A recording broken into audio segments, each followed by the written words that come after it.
Good morning, everyone. We are so excited that you get to spend the next 4 hours with us as we start our annual 2020 campaign kickoff.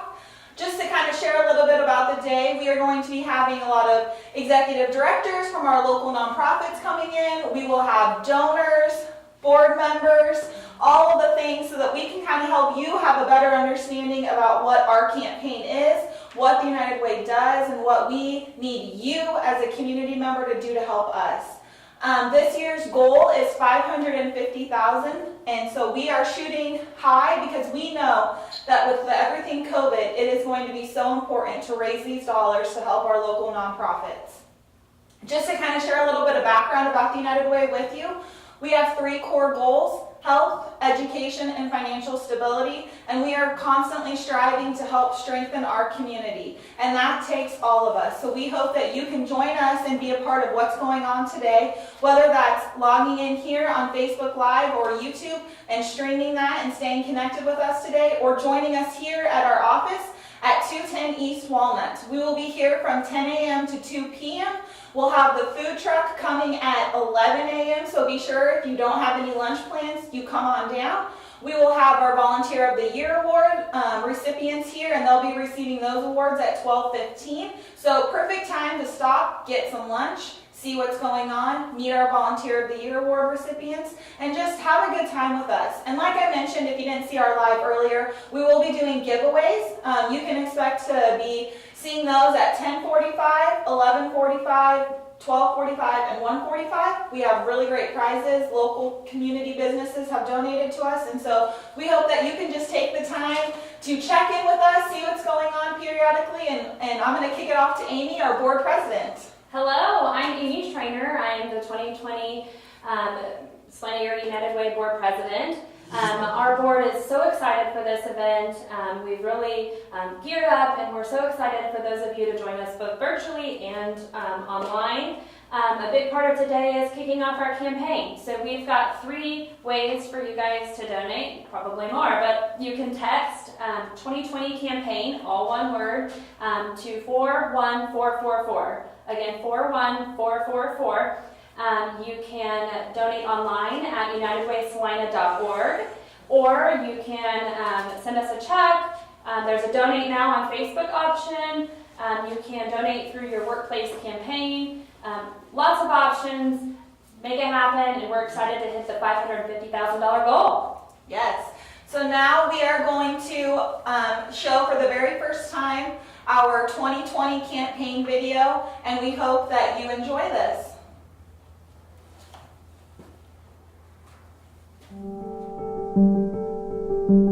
Building a bridge is no small feat. It requires planning. It takes resources. It is a team effort. Building bridges takes a group of people willing to come together to find ways to bridge a gap. For more than 80 years, the Saline Area United Way has connected with social service agencies, businesses, and area residents to find solutions to challenges facing our communities. We are building bridges by living united, by finding new solutions to old problems, by mobilizing the best resources, and by inspiring individuals to join the fight against their community's most daunting social crisis. Yesterday, today, tomorrow. Saline Area United Way. Since 1976, Great Plains Manufacturing has been a strong advocate for Saline Area United Way. Through corporate and employee contributions, Great Plains donates to the annual campaign. We support the Saline Area United Way and show our commitment to our community. The Saline Area United Way is a longtime supporter of Big Brothers Big Sisters of Salina's work to help children realize their potential and build their futures. Over the years, grant funding has enabled us to nurture children and strengthen communities. Amid the COVID-19 pandemic, Saline Area United Way formed an emergency relief fund. Our bank donated more than $12,000 to help with basic human needs identified by nonprofits in the 10-county service area. Bennington State Bank is committed to the communities we serve. With the personal protective equipment we purchased, we safely helped the community by delivering prescriptions and groceries. The deliveries were to help out COVID-19 high-risk individuals. We partnered with other nonprofits to pack and deliver grocery baskets and hygiene items to several locations around Salina.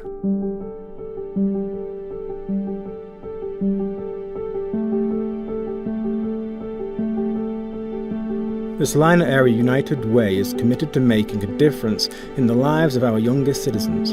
Over the summer, volunteers use the Community Action Mobile Outreach, or CAMO, van to deliver books. More than 2,300 children's books were distributed to 5 USD 305 summer media sites, 4 city parks, and 3 little libraries across Salina, all as part of our Raising Active Wild Readers program. One important thing we can do for our kids is to get books into their hands. Going directly to the children at the grab-and-go lunches allows them to personally select books, encourage learning, and inspire imagination during the summer. Book donations during the book drive were vital to Salina Area United Way's initiative to improve early grade reading proficiency.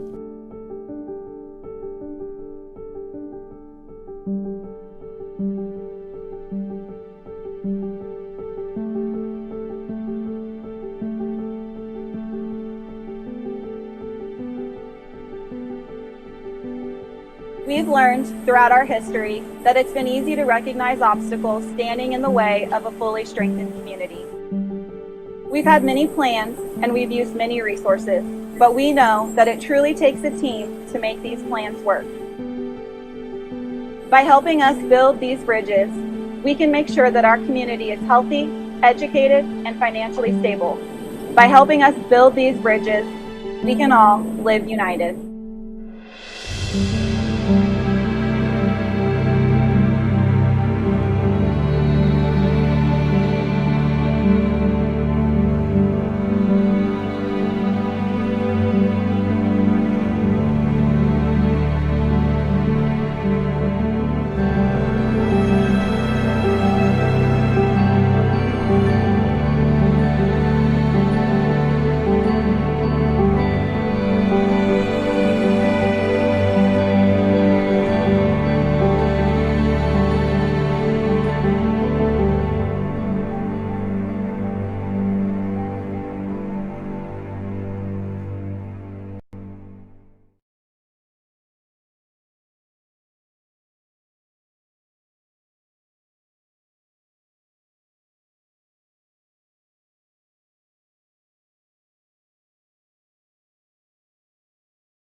We hope you enjoyed our 2020 campaign video.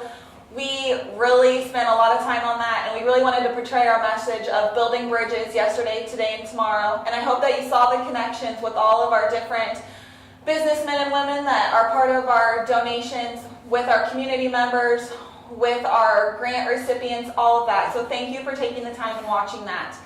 So I'm here with Jenny Jones. She is the Regional Director of Sales for Presbyterian Manors of Mid-America. And then you'll also probably see her out and about in the community. She is a great community member. She has Jenny's Liquor out in Brookville. She also just recently started Tumbleweed Event Center. And so she is going to spend some time with us today talking about healthy living, about the seniors with Presbyterian Manor, and just the importance of how all of that comes together with the help of the United Way. So go ahead. Salina Presbyterian Manor is a big supporter of United Way because the education for the staff is so important, but just the well-being for the residents, the health and the lifestyle, their emotional support, their physical support, their spiritual support, and also their intellectual well-being is so important to make their days better as they age in place. And that's what Salina United Area Way helps us do, is to help their days be better as well. So we give back to the community, and we think it's really important because this campaign is, our residents, they represent yesterday, and they paved the way for us. So it's our turn to give back. So can you tell us just a little bit, how are the residents doing with COVID and everything going on? I know that right now is just a crucial time for our community. We all are trying to come together and do our part, and how are they all handling it? I think they're handling it very well. They're so tenacious, and they have been through a lot. You know, a lot of them lived through the polio pandemic, right. And their message to me is, this too shall pass. And so it's very reassuring, and I'm very excited for it to pass. I think all of us are excited to get back to some kind of normal. I mean, obviously we don't know what normal is going to be anytime soon, unfortunately, but just to be able for them to be able to have visitors and have that human interaction, we all need that so much. And I just feel like it's a crucial time, and with Kickoff happening and just everything in the community that's going on, if we can make that connection with them and just help brighten their spirits a little bit, Absolutely. That's going to be huge. Yep. Well, is there anything else that you want to add about the United Way, about Presbyterian Manor, anything that's going on with you? Tell us a little bit about Tumbleweed. I know it's brand new, but we have to take 1 second to talk about it because it's so exciting and it's a great event center, so if you haven't seen it. Yeah, it's the old Augustine's Furniture, previously Bright Bill's Hot Rod, and Jesse and Amber Bradley and Jerry Jones and I have partnered together, and it's a great venue space. We named the big venue, the 10,000 square foot venue, after the Augustine family. And we also have some storage, so just come check it out. And we're so glad to be a part of the community. Good. Well, we are hoping to have an event there soon, so I can't wait to share that with all of you. So we'll be right back here in just a minute.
We are back. We have a new guest here with us, Liddell Ediger, Executive Director for Child Care Aware of Kansas. Liddell, thank you so much for being here. We are so happy that you could join us today. It's a pleasure, thanks. Well, Liddell's going to go ahead and tell us a little bit about what Child Care Aware of Kansas does, what their mission is, and how important they are to our community. Well, thanks again. You know, Child Care Aware of Kansas plays a very important in all communities in Kansas because we're going to be a little different than some other entities that you're going to visit with today. We're a statewide entity, but for 30 years we have been housed right here in Salina, and so I'm proud of that. But we work in all 105 counties, and our mission is to ensure that high-quality child care is available to all families. And so that's what we do every single day. And again, then the United Way funding played right into that. We know that on average in Saline County, we're losing about 13% of our child care providers annually. That's a tremendous amount of disruptions for young families, for young children who have to go from one child care facility to the next. And so what we are doing is we're concentrating on building back some of that child care that we've lost in Saline County. We're giving them some technical assistance. We're going to give them some additional resources. And so we are part of the solution in Saline County to help build up the capacity for families to find child care. One of the things that we do on a normal basis also, we have a resource center that will allow a family in any county of Kansas to call and say, I need child care. I need it in Saline County, I need it in Gove County, I need it in Wyandotte County. And we, in a matter of moments, will help that family. If they have a baby, if they have a school-age child, no matter what age of child they have, we will help them. Now let me tell you, sometimes with an infant, it is harder to find that child care. Yes. And especially we're looking for high quality child care. And so we will go the extra mile with that family to ensure that they find either a child care center or a family child care that meets the needs of their family. That is a lot that you are doing. Can you share, I know because we're a part of this as well, can you share a little bit about the coalition that has been formed that has different agencies that you're going to be hearing from today as well, CAPS, Salina Child Care Association, all of them that are a part of this coalition. Can you share a little bit about that and what's going on? Right. We also are calling this particular work Connecting the Dots, because that's what we're doing for families, is helping them connect. And again, these partners are all realizing that we are short childcare. We're short high quality childcare. We're short spots in Salina. And so they come together and we've recognized who they are, and they're helping us build up a program that will support early childhood. In the early 2000s, we did this before, and it worked. We had, I believe, about 5-6 years of statistics that show this program worked. But then funding changed, and it was statewide money. And so it wasn't money from one particular entity, but it was statewide money. It went away. And so what we're doing with these resources for Connecting the Dots is ensuring that child care providers, whether they are the staff at a child care center or a family child care, they are reimbursed. They are paid for the hours that they work at a fair rate. We know through a workforce study that Child Care Aware Kansas does, a child care provider can be making as little as $18,000 a year. Wow. That's tragic. It is tragic. Because that's the individuals who are wanting to make sure that young kids get a great start in life. What I'd love to see is that a child care provider would be making the equivalent of a kindergarten teacher or a pre-K teacher in the school district. That's the goal. So they are with our youth during that prime brain development time. So why would we not want to give them the resources, the pay, the quality that they deserve to be able to take care of our children at that prime time? Right. And we don't even want to go, they don't have benefits either. Exactly. So that's another problem that we're thinking about. But Connecting the Dots will give hourly or staff assistance with their wages. So a center director would be able to pay that staff more. And so Connecting the Dots is something that we're working on as a coalition. And we have established a endowed fund at the Greater Salina Community Foundation, and that endowed fund will support this into perpetuity. But the catch here is we need to get that endowed fund at about $10 million. A small amount, Minimal. But we're up to the challenge. We're working on it. We went through Match Madness, and we were able to. We've had our first donor of $10,000, but then we are adding to that as we go. And so that's really a hope for the future for child care providers. So thanks for asking. Yes, thank you. So we awarded our Make a Difference grants just in this past June, and Child Care Aware Kansas was a recipient of $10,000. Can you share a little bit what those funds went to, how they affect your organization? Right. Again, what we're using these specific funds is to build up the supply of child care in Saline County. So that's perhaps opening a family child care, getting them the necessary training that they absolutely have because of the licensing requirements. They have to have CPR, first aid, they have to go through a registry check to make sure they have no offenses. And so we will help pay for those startup costs with the United Way dollars. We will also make sure that they have the adequate training that they need in that first year, again, to provide better quality care. And we also will provide them technical assistance and coaching is kind of our vernacular. We will go out into that family child care and provide them tips and thoughts about how to rearrange their classroom in their home to make it a learning environment. And so we've been doing this kind of work for years, and we are so excited to have United Way dollars in Saline County help us with this work. So thank you very much. We are so happy to be able to do that. Do you have any stories you can share with us, any individuals that you've helped kind of get started that the community could kind of have a better understanding of, you know, what you guys have been up to on the ground physically with people? Well, the interesting thing is it is a trying time right now. Is it ever? Have you noticed that? You know, I might have heard a mention that there's maybe a pandemic going on, exactly. but I could be wrong. Yeah. I could be wrong, but I think. Yes, I believe you're right. So what we've chosen to do is we're going through our licensing surveyors, which is through the Kansas Department of Health and Environment, right here at Saline County Health Department, and we're working in tandem with them. When they find someone who is interested in setting up a child care, a family child care, we will work right beside them to get that work completed.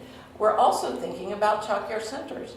If they have closed a classroom because they didn't have a teacher, Right. and we do know that that has happened. Yes. So this will give them resources that will make sure that that classroom remains open, that that teacher stays intact, and so that 10 or 15 children are cared for in a good quality setting. So I don't know that I have a particular story, but we do hear that the services that we are providing are valuable and are timely, especially right now. That is great. No, that is exactly what we needed to know. That's what our community needs to hear. They need to know what you guys are doing and how important this is and how important it is, whether it be volunteering time to help out with things or making a donation to the Saline Area United Way so that we can then continue to help fund these things. Right. So we have to turn in a different direction for a second, which makes me very sad.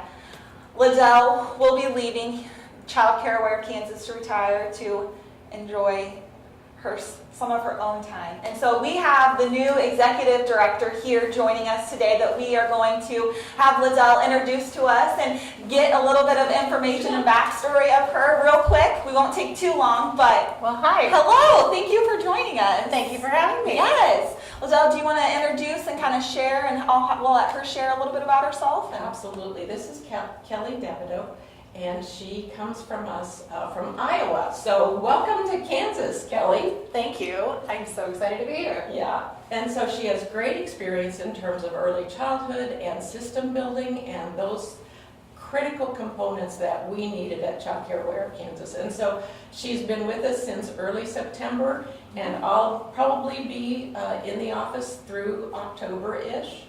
And we're just trying to onboard her and make sure that she understands what all we're doing. So I am absolutely positive that I am leaving the organization in great hands.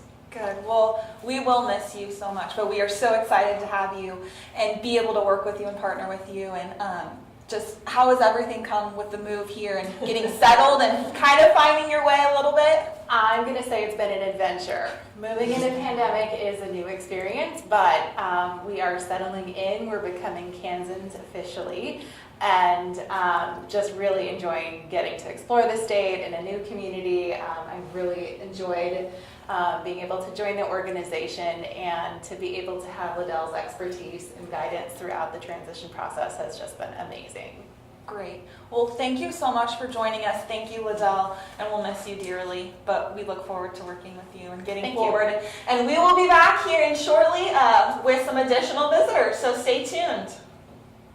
These books, and many more, are all a part of the Dolly Parton Imagination Library. The Dolly Parton Imagination Library is a book gifting program, and it's sponsored by the Dane G. Hansen Foundation in their service area. The Saline Area United Way is the affiliate for both Saline and Ellsworth counties. For children who are registered, a book comes in the mail every month from birth until age 5. We encourage children who move into the service area to register too. The very first book that comes is A Little Engine That Could. The following books are all age appropriate. At age 5, all children receive the book Look Out Kindergarten, Here I Come. Participating children are creating a home library of up to 60 books. The Dolly Parton Imagination Library instills a love of books and reading at any early age. We invite all parents, caregivers of children birth to age 5 to register the program. The Imagination Library promotes early childhood education and fosters adult-child interaction, both of which are fundamental ingredients to future educational success. One of the goals of the Saline Area United Way is to increase the graduation rate. The impact of this program has been widely researched. Results show positive increases in early childhood literacy metrics. Register for the Dolly Parton Imagination Library at imaginationlibrary.com.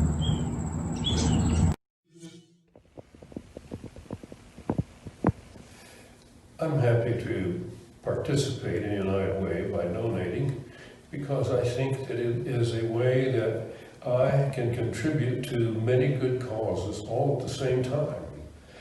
Another reason is that it extends beyond Salina, and not only does it support 44 causes, some of those causes are in other communities, and so it becomes a regional event, and that tends to bind our communities together and see that the entire community of Salina is one. I also know that United Way funds are dependable. People who give can depend upon those funds actually going to where they're supposed to. I think that it's good for all of us to generate a sense of regional community rather than just think that we are living here by ourselves and that's it.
We are back in here with a new guest that we are so excited to have, Lori Blake, Executive Director of CAPS. Lori, thank you so much for being here. We're happy to have you. Wouldn't miss it. I know. We are so thankful for all you do for the community. Can you share a little bit about what CAPS is, what they do for the community, and just how important your organization is, because Absolutely. we know it's important. So Child Advocacy and Parenting Services actually started in 1978 as a grassroots effort to prevent child abuse in our community, and we have been at that mission ever since. Originally, we worked for 11 years as a grassroots volunteer organization and then became a 501c3 in 1989 and became a United Way sponsored agency in the mid-1990s. So we've had that affiliation with the United Way with the focus on prevention of child abuse. We do that through 8 programs now. As a response to our community need, we have grown over the years, and originally just focused specifically on the prevention of child abuse through school-based services. Happy Bear is a school-based sexual abuse prevention education program for children ages 3 to 8, and bullying prevention education is for children in 3rd through 6th grade. And so really empowering our youth to stand up for themselves, to use their own voices to protect themselves, and to stand up for others is really critical.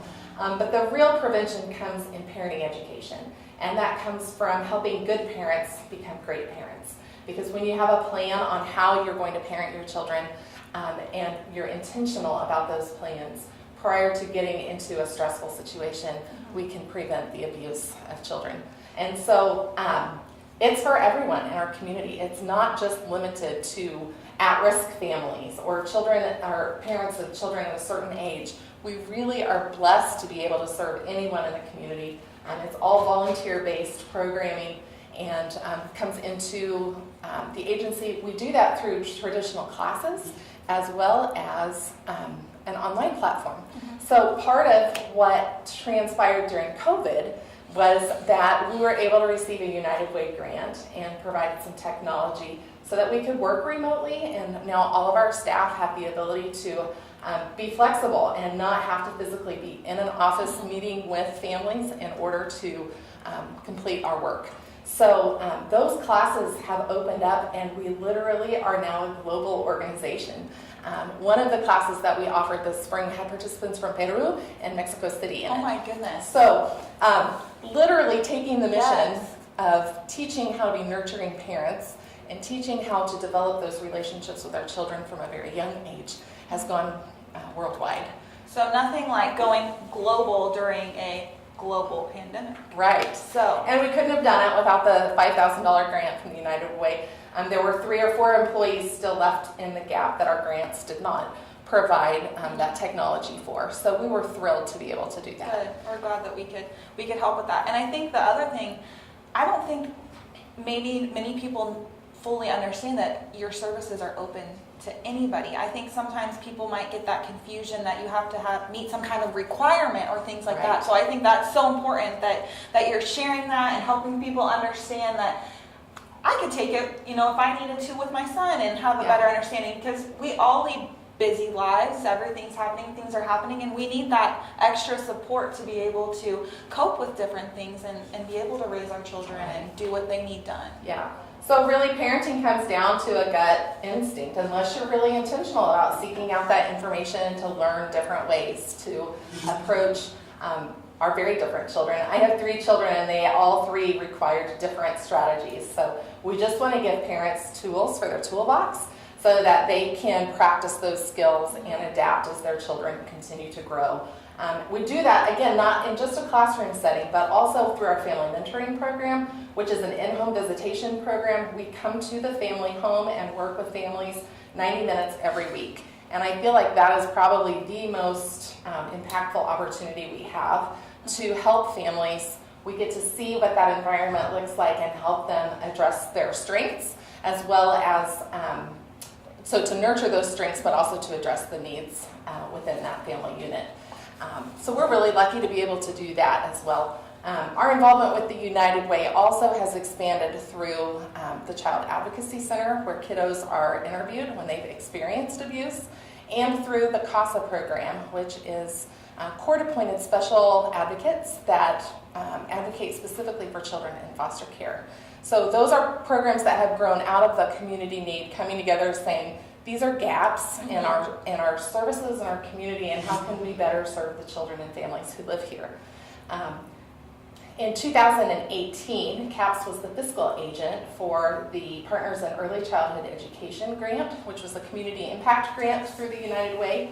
And we partner with over 20 early education organizations across Salina, specifically to help child care providers understand how to help children grow socially and emotionally appropriate so they're ready to enter kindergarten, not only academically, but socially and emotionally, that they can go into the classroom and self-regulate their behavior and be ready to learn. Sure. So those were a 2-year grant from 2018 to 2019 that CAPS received and was the physical agent for. So this year we had smaller grants make a difference. So we're hoping the goal is to come back to those in 2021 because of your guys' donations to the Saline Area United Way to provide those bigger grant dollars, especially with everything COVID that has happened. So this is just so crucial and just goes to show how important donations are and the difference that they make in our community organizations.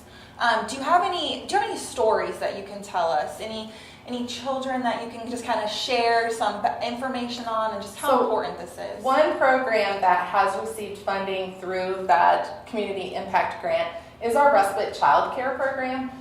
Stress is the #1 reason child abuse occurs. And so we recognize that we need to give parents a break from the stresses of parenting. And if you're a stay-at-home parent and you don't have a break through child care, or you don't have family that is connected to provide those services, they get a free session every week from 9 to noon during the mornings. They can enroll just through licensed childcare.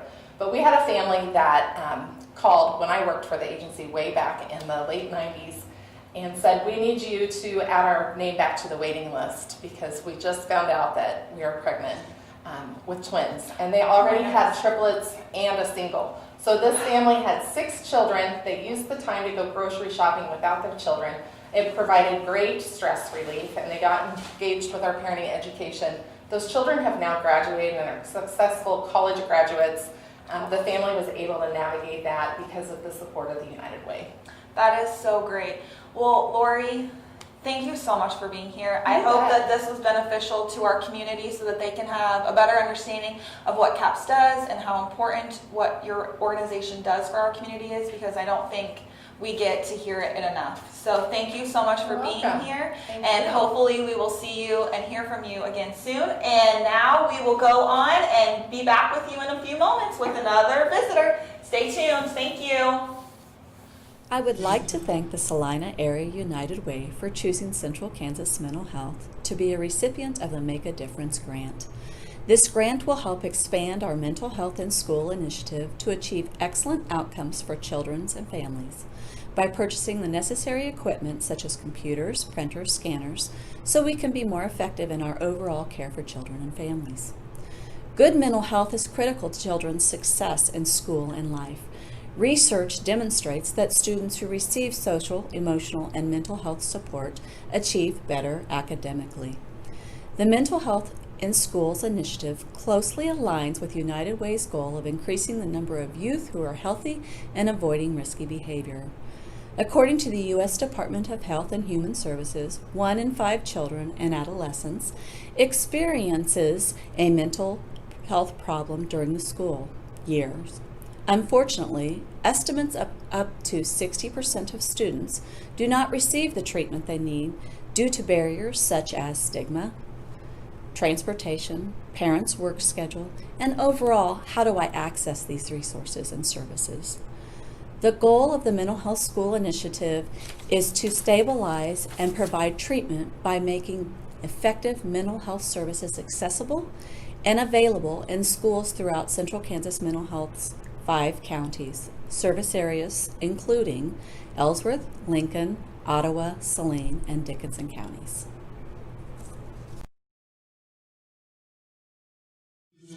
In the 2018-2019 school year, Central Kansas Mental Health provided on-site therapy to 4 different school districts in Dickinson County. In 2019-2020, we continued with the original school districts and added 4 additional school districts, which included districts from Saline and Ottawa counties. We provided, in collaboration with school districts, care to 805 students. The outcomes for 2019-2020 school years were academic performance improved 80%. For students identified with school attendance issues, those improved 83%. Students identified with externalizing behaviors such as anger, outbursts, harm to others, physical aggression, they demonstrated an improvement at 81%. And students with internalizing behaviors, which is deep depression, anxiety, thoughts of suicide, demonstrated an improvement of 82%. As we expand districts for the 2021 school year, the Make a Difference grant will allow our staff to provide more effective services in these districts through access to laptops, which will allow intakes to be done away from one of CKMHC's home offices, translating to more accessibility for services by families in our service area. Mental health and school staff work collaboratively to integrate social and emotional and academic well-being of students. Together we identify high-risk students. We work together with parents and students to plan interventions that address the needs of the youth and family to improve the overall health and success of the family. For example, we had a kindergartner who was struggling to get to school. Mom was getting close to losing her job. And when the child would get to school, she would become aggressive, and to where the school was getting very close to expelling her. Through this collaboration with school and mental health, the child's treatment plan was created, and by the end of the first semester, she was Student of the Week. By the beginning of the second semester, she was Student of the Week again. The therapist received a call with a parent in tears explaining that she never thought that she would have the kind of help that she needed for her child and that the success her child has had.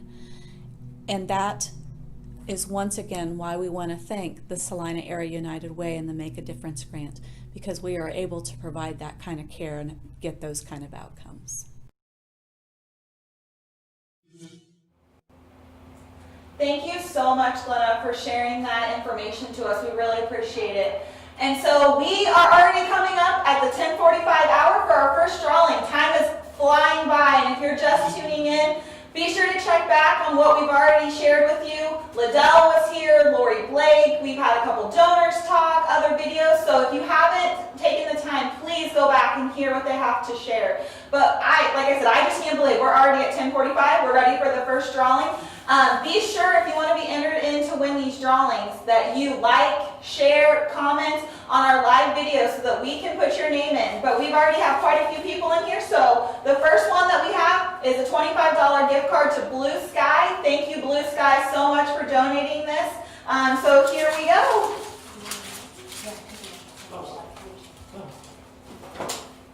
And the winner is Big Brothers Big Sisters. Yay!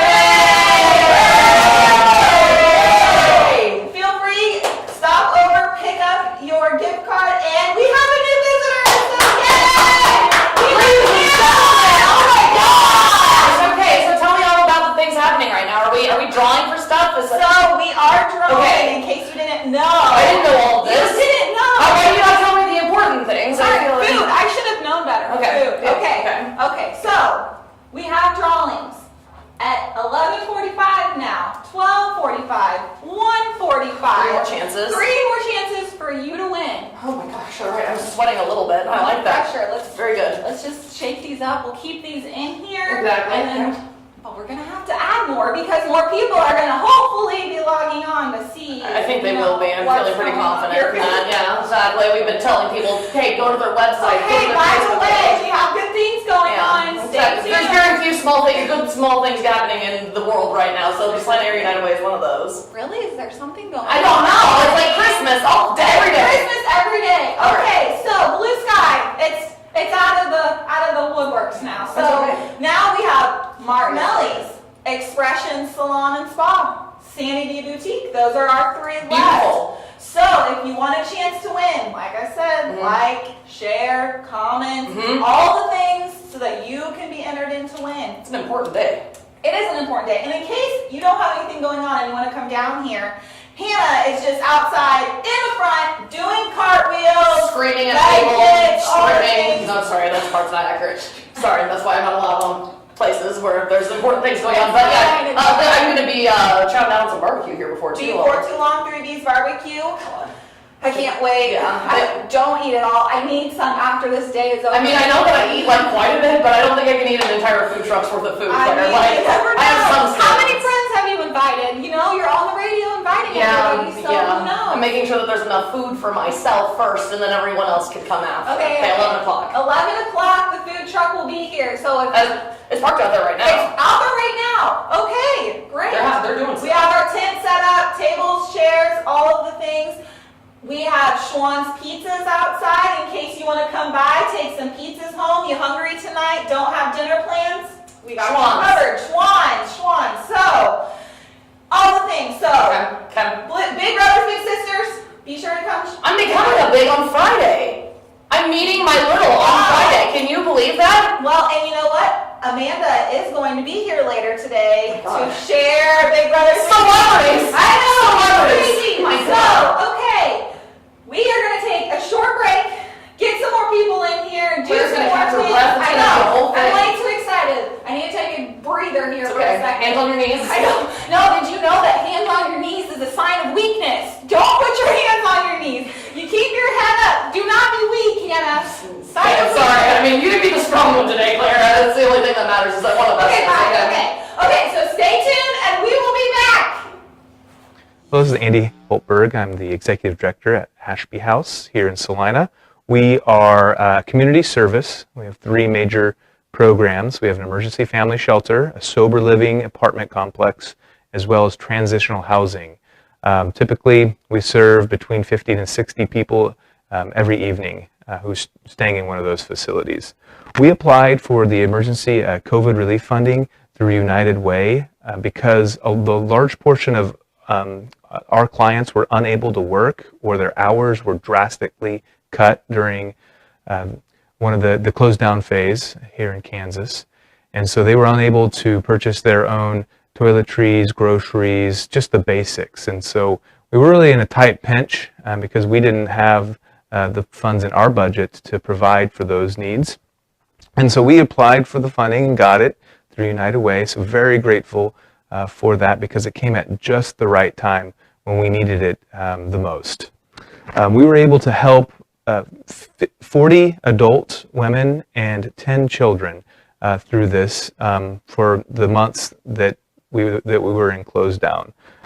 So we were able to provide groceries, toiletries, cleaning products, laundry detergent, as well as funds to help people with their laundry, to do their laundry. And just a variety of different, the basics and essentials until they were able to open back up and get work and be able to provide for themselves.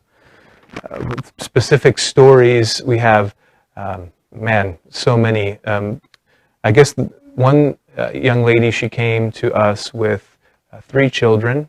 She was getting ready to, go into our treatment program. We have a partnership with CKF, and had nothing. Showed up to our doors with 3 children under the age of 5, and nothing to be able to feed the kids. And we were able to use that funding to help her get established. She went through the program, graduated, and now is living independently. And so that's, I guess, one specific story. So thank you so much to United Way and to all the donors of United Way for this funding. It came at just the right time. The Saline Area United Way partners with FamilyWise to provide access to affordable prescription medication in order to ensure greater health and financial stability to our community members. FamilyWise helps people nationwide. FamilyWise Pharmacy Savings Cards, they're free to people and there's no limited prescription drug coverage. FamilyWise prescription savings cards really are free to everyone, kind of like a coupon. Use it as often as you want, regardless of your age and regardless of your income. It reduces cost. You just show the card every time you come in to get the lowest prices, wherever you are. It's just a little card on the bottom, and you take that with you wherever you go. No registration, no eligibility requirements.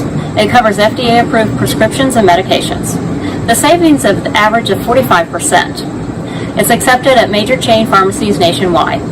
You can download the card and print your own card at familywise.org. You can also text FAMILY to 700-700 and get a card on your phone. Download the FamilyWise app from the Apple App Store or Google Play. To start saving with FamilyWise, show the savings card at your local pharmacist wherever you get your prescriptions filled. The discount will automatically be applied to the retail price of the drugs. Thanks to this grant award, we were able to help 10 households with their utilities and rent during the months of May and June. One case is that of a young lady who had been working as a CNA at the rest home. She was just laid off due to COVID-19 when her rent was due, and she was in danger of being evicted from her home. We were able to help her to keep her home and to apply for unemployment. The next month, she was able to pay her own way. The number of people who were helped by this grant is about 25. They live in all parts of Ottawa County, and they are men, women, and children. The money was used to assist people in need to help pay their utilities and rent. This is truly a community effort to help the less fortunate. Many of our clients have not had to ask for assistance in the past, but due to COVID-19, people are finding themselves in unusual circumstances that make their lives seem out of control. One of the cases that comes to mind is that of a 91-year-old couple living in one of our outlying communities. They had a leaking plumbing fixture and found that at the end of the month they were facing a $300 water bill. They were unable to come up with this money since they live on a very limited Social Security income. This couple had not had to ask for assistance in the past, but they were grateful for what we were able to do for them. The number of people who were helped by this grant is about 25. They live in all parts of Ottawa County, and they are men, women, and children. The money was used to assist people in need to help pay their utilities and rent. This is truly a community effort to help the less fortunate. Many of our clients have not had to ask for assistance in the past, but due to COVID-19, people are finding themselves in unusual circumstances that make their lives seem out of control. Need help with resources? Call 211. 211 is a free and confidential service. It's a nationwide resource. 211 helps people locally, regionally, and nationwide find resources 24 hours a day, 7 days a week. 211 is a referral and information helpline and website that connects people of all ages and from all communities to essential health and human services.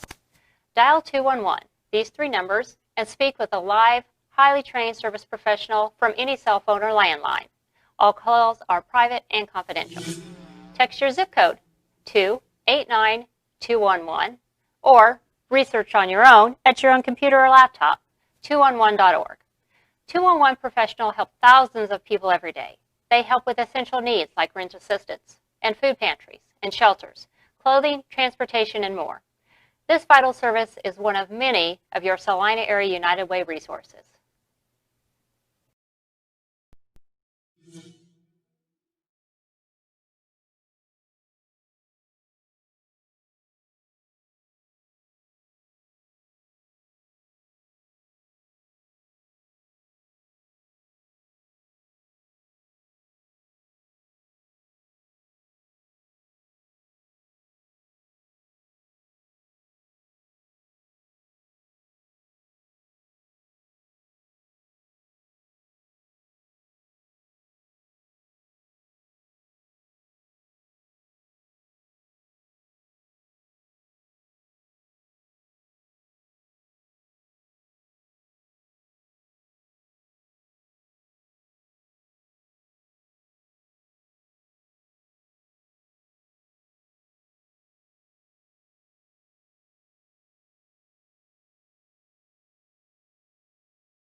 Welcome to Coffee Corner. This morning we have Blake with us. Blake, you're one of 50 Kansans we should know.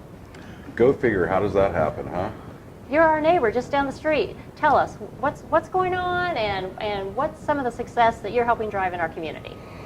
Well, let's go back to, so when you said one of the top 50 Kansans, so I got a call. There's a business magazine, primarily deals with business and the arts out of Kansas City called Ingram's.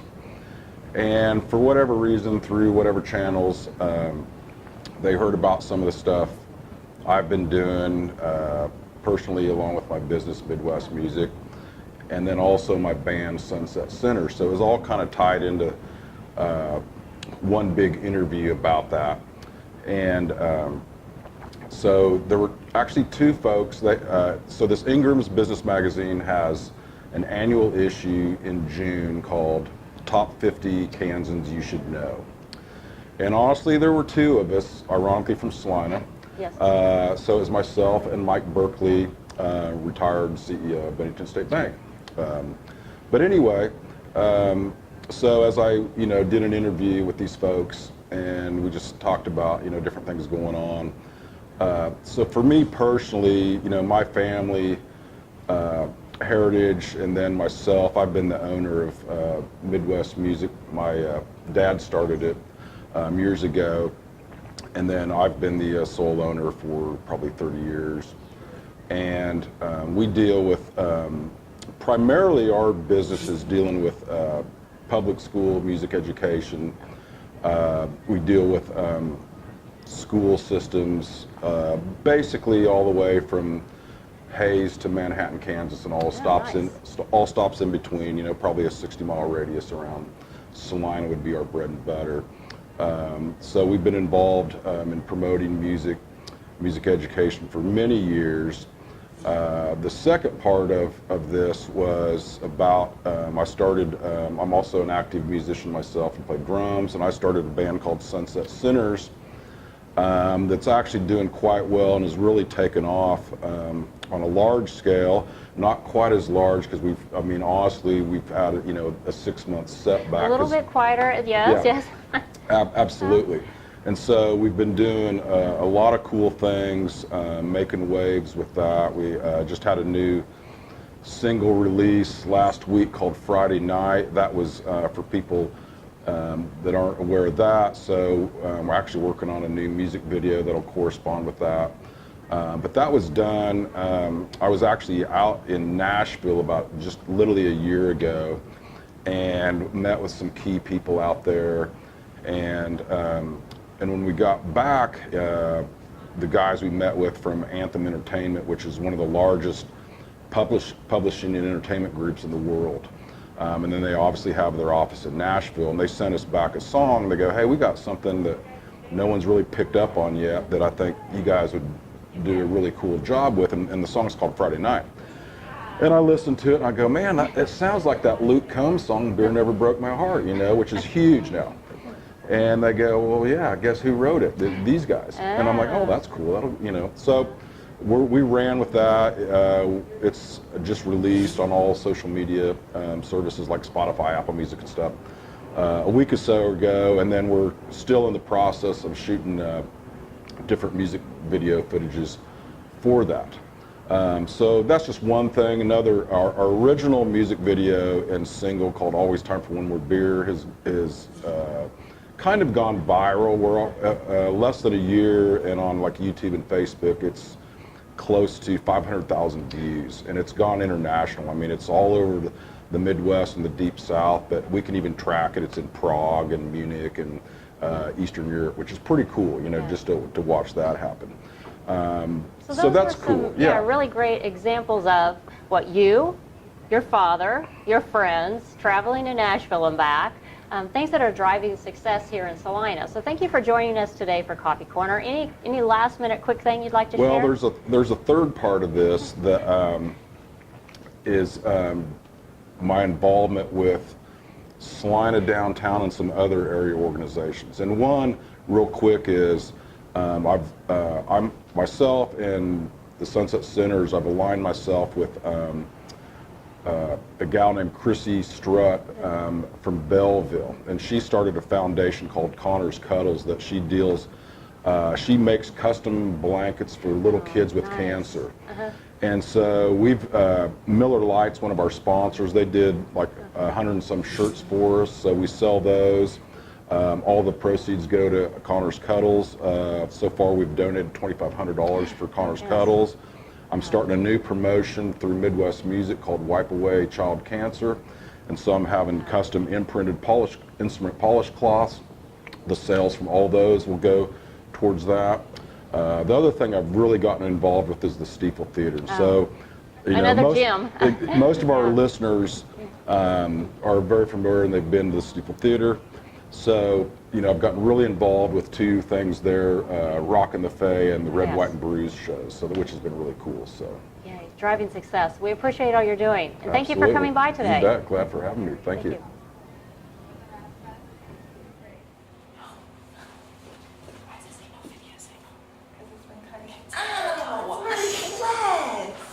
We should got DNA with that one.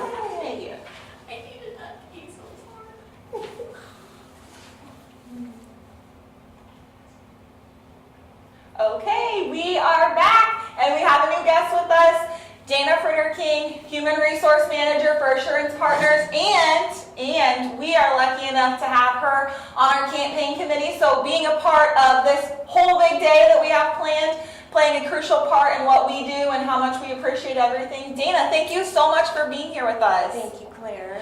So Dana is going to share a different perspective that we haven't heard from today. Dana is going to share about our workplace campaign. Because of the role that she plays at her organization, being in human resources, the manager, she is a crucial piece in when we run our workplace campaign. So could you share a little bit with our viewers what a workplace campaign looks like, feels? I know we kind of talked about this before we came on, pandemic, all the things, making changes. So share a little bit about how, in the past what you've done, and then a little bit about the changes that you're making, and help viewers understand what this piece is. Okay, sure.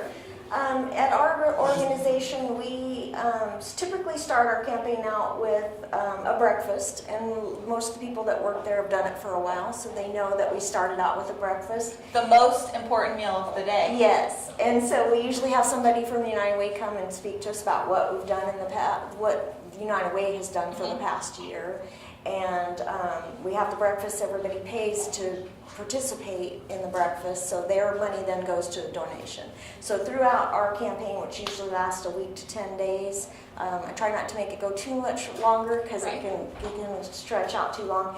So we have a lot of events that we do. So we start with the breakfast, we play some games, we've done a pie in the face where we, all our salespeople, we had jars made for them, and you had to put money in each jar, and whoever had the most money in their jar got a pie in the face on Friday when we closed our campaign. I could love to see that, definitely.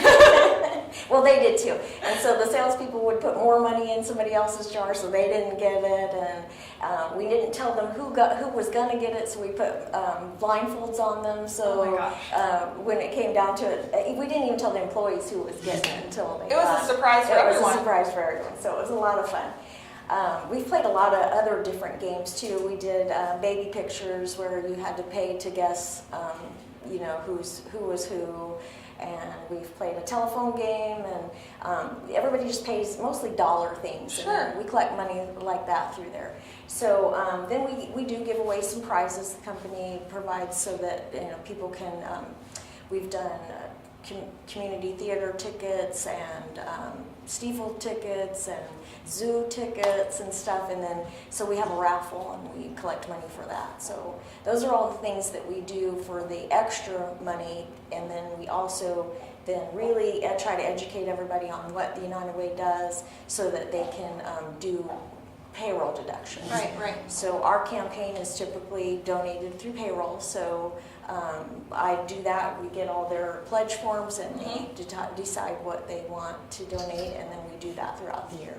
That is awesome. So payroll deduction, workplace campaign, for those of you that don't know, that is a huge portion of what our donations come through. So we are so grateful for businesses like Assurance Partners that that allow us to come into your organizations, run workplace campaigns, do payroll deduction. It's a huge benefit. So tell us just real quickly, why do you donate to the Salina Area United Way? Well, I have been a part of United Way for a while. I've participated in the grant committee. That was a real eye-opener for me because that's where you really get to see what the businesses need and what they do with the money and why we need it. So participating on that committee really helped me understand where the United Way monies go to. So that was important to me. And so my passion has really been United Way. I think that one of the things that there are so many organizations that you would like to donate to, but you can't donate to all of them, and this is one way that by you donating to United Way, it does go to all of those. Exactly. Well, thank you so much, Dana, for being here with us. Thank you for sharing this different side of United Way, since we haven't heard from that piece yet. And be sure to come by, stop by. Dana's going to be here for a little bit, so if you have questions, you can hear about what's going on, and we will be back shortly. Okay, my name is Dan Newman. I'm a site coordinator for the Volunteer Income Tax Assistance Program here in Salina, sponsored by the United Way. And they've asked me to speak for a few minutes about what the program is about and what can be done, what's happening in the future for the program. As the name implies, the Volunteer Income Tax Assistance Program is a group of volunteers that get together every year, about 20 of us, and we help individuals file their state and federal income taxes. We do simple taxes. In other words, if you have a business, we can't do your taxes for you. Or if it's anything that's very complicated, we can't do those taxes for you. If your income is more than about $56,000, then you need to go to a paid tax preparer to have them work on your taxes. The program's an old program. It's been in Salina for over 35 years. It's first started by a lady named Pauline Eaton, and then Bill Chegwit and carried that program on later.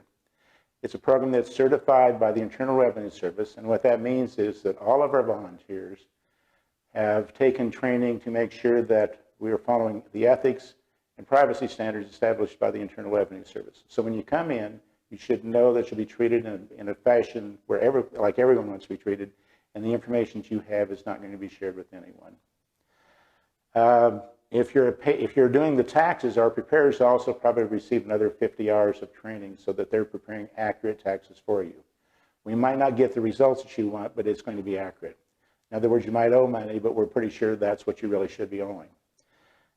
The program has about a 97% success rate. In other words, only about 3% of the prepares that we send in, only about 3% fail, and usually that's because someone else is claiming a child on the return, or someone has also filed your taxes for you. In other words, there's some kind of fraud going on to some extent. That's the nutshell of what the program looks like. But the program is a free program. If you come in, we do not accept any sort of donations. Any of the volunteers receive no compensation for what they're doing. But we still need a building. We still need electricity. We still need heat. We need printers. We need paper. We need all the supplies any other business would have. And we want to really thank the United Way because those people are the ones that provide that service. And I don't know how Brenda and Claire do it. Don't have a clue how they find all these folks in the community that are willing to help out. But I'm really grateful for what the community is doing for the program. The program does have an impact on community. We see on a normal year, we've gone from seeing about 300 to 500 clients up to 1,500 clients. Last year, when coronavirus hit, we shut down early and had only seen about 900 people. But when you look at the economic impact on that, that's probably $75,000 to $100,000 saved within community. We also do taxes for people that probably would never file their taxes and never get any kind of a refund. Those taxes are under the state, it's called homestead.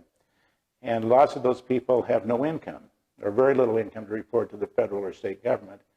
And without us helping them with the homestead, they would have a hard time paying their property tax. And so I think that's an impact that you really see where we're trying to keep people within their homes. An example, there's all kinds of people we really help out. I'd like to talk about one person one couple we helped when I first started with this particular program several years ago. And it's kind of a dull example I'm giving you. This couple came in and we were able to get about $200 back in the tax refund for them. They didn't owe any tax, but they got some money back on refund. And Mama looked at Papa and said, "Oh, Papa, we can go out and buy some socks and underwear with this money." And my reaction was, what in the world are they talking about? Just go out and buy underwear. What's the big deal about that? Well, these folks could find clothing, the shirts, jeans, and all this kind of stuff through several programs here in Salina. But things like socks and underwear are hard for them to find. It's something they would have to buy. And they really didn't have a lot of money to buy things like this. So to me, that's an example of the impact we're having on some of the clients here in Salina area. There's lots of examples I could talk about where we've helped people out. Taxes are not my favorite thing to do. It's the stories I like to hear from these people when they come in. And it's rewarding for me. I think a lot of it, because when I'm helping people with these taxes, I think about my father. My dad quit school after 8th grade, which is fairly common back when he was growing up. And he insisted that his kids would get a college education. I got a college education because of my dad putting pressure on me to get to school and do what I should do there. And also for lots of people in the 70 years I've been here that have done all kinds of things to help me out. And I think it's time for me to start paying some of that back and trying to help people out in our community for what they've done for me. And I think also for the stories I get. I talked about the socks. I got to see what it looks like. We had a couple come in that had been married for 60 years and came in, and the wife left for a few minutes, I think, for the bathroom. And he was telling me how much he loved her, that she had had some health problems in the past, and you could just see what love looks like after 60 years, and that's a great feeling to experience. I could also tell you about the man that cashed in his IRAs worth about $80,000, had a great time, didn't think he had to pay taxes on it, and then we let him know he had about a $12,000 tax bill. That wasn't nearly as much fun as watching what love looks like after about 60 years. And I think that I would hope anyone that comes down to help out gets to see some of these nuggets of what people are really like. Hi, I'm Phil Smith-Haynes. I'm the Saline County Administrator. And I support United Way because as an employee of local government, I get to see a lot of the problems that happen in disadvantaged members of our community.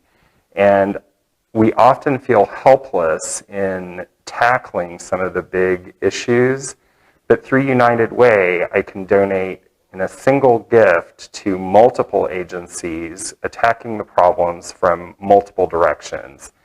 And hopefully that will help our community to advance and do better.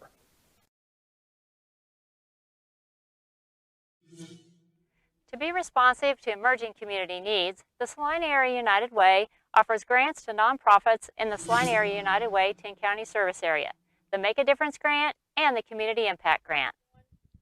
The Saline Area United Way accepts funding proposals for grants to programs that work toward our community goals in education, financial stability, and in health. The goal in education is to increase the graduation rate. The financial stability goal is that all people become financially stable. And the goal in health is to decrease risky behaviors. When you donate to the Saline Area United Way, you support our community partners. Your donation, combined with others, supports these programs and these projects. Big Brothers Big Sisters of Salina, their community-based mentoring program. Central Kansas Mental Health Center, Mental Health in Schools Initiative. Child Care Aware of Kansas, Connecting the Dots Child Care Startup Support. Communities in Schools of Mid-America, Integrated Student Supports in Salina Public Schools. Salina Child Care Association, School Readiness through Parent-Staff Partnership and Training. Salina Housing Authority, Family Self-Sufficiency Program. Your donation to the Saline Area United Way helps to strengthen our community.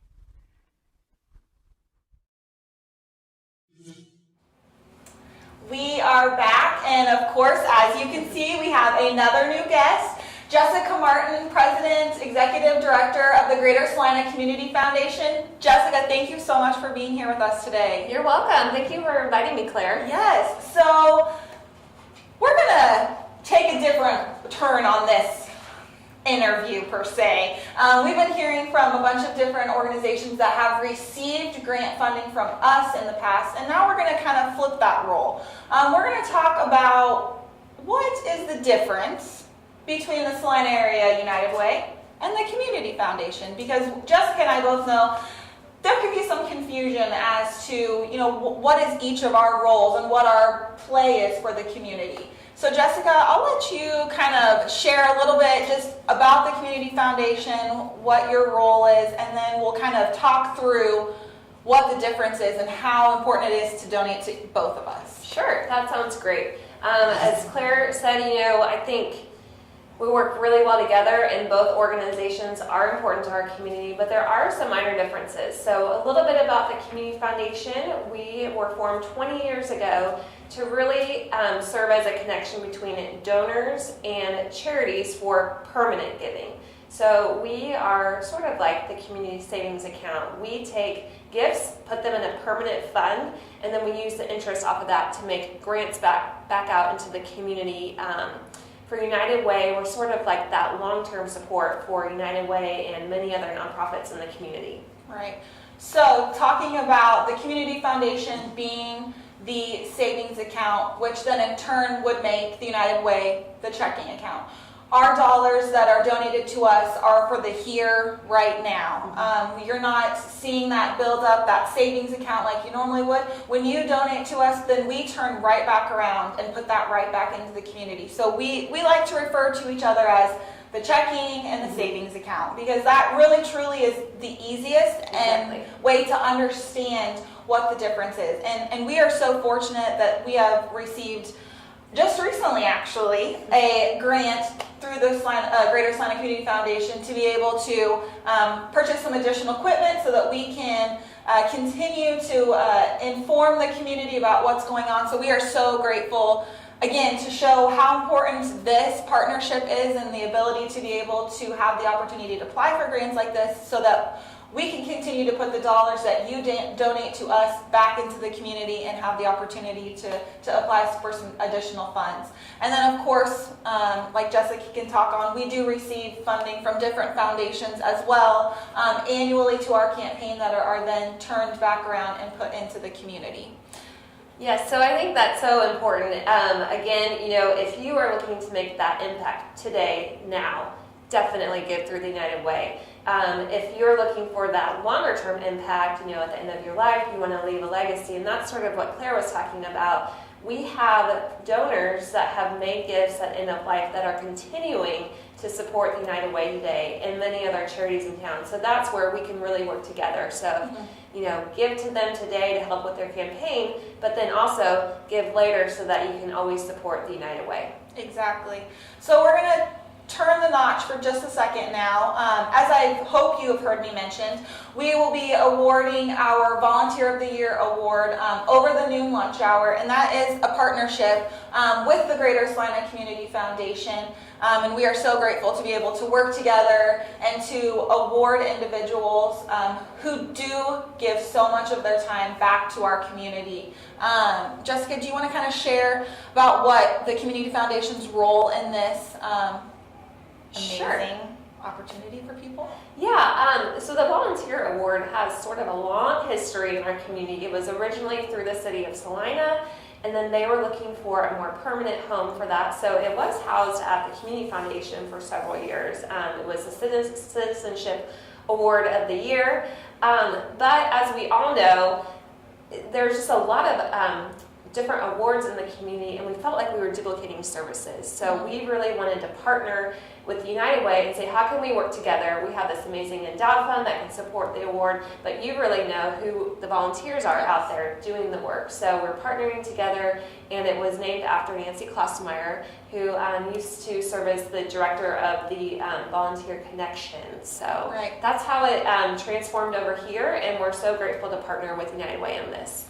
And like I mentioned earlier, the Volunteer Connection had the Volunteer Hub, and when that closed, then the United Way absorbed that. So if you're looking for opportunities in the community to be able to volunteer, the Volunteer Hub is a great way to be able to see what's going on, do an hour of volunteer time, give your whole day, whatever the case may be, but that's a great way to view that.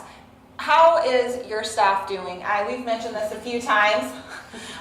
more than a few. I think we're going to mention it a lot throughout the day today. Let's just all accept it and move on with it. How is your staff handling everything that's going on with the pandemic? I have to say our staff has been amazing.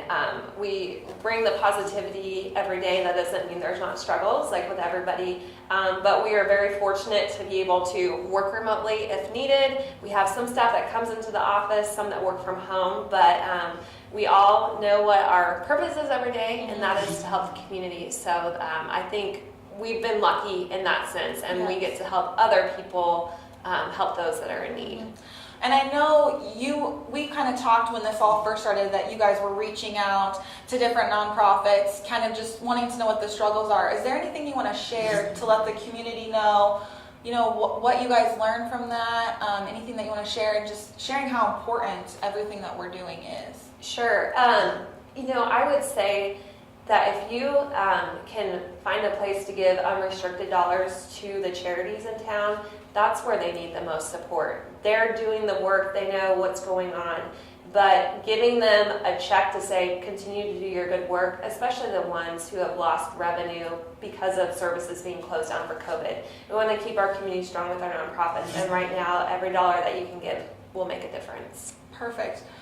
Well, thank you again for being here, Jessica. We really appreciate it, and we hope that this little segment was beneficial to all of you to, again, just have a better understanding that the Community Foundation and United Way are truly working together. We want to better our community, we want to strengthen our community, and that each of us plays a vital role in what we do for the community. So thank you again, Jessica, and glad you could be here. Thank you, Claire. All right, we're going to take a short break, and then we will be right back to do the next drawing because it's already 11:45.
Welcome back to Coffee Corner.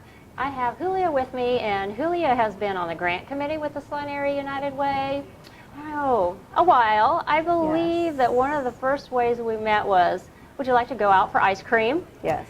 And then what happened?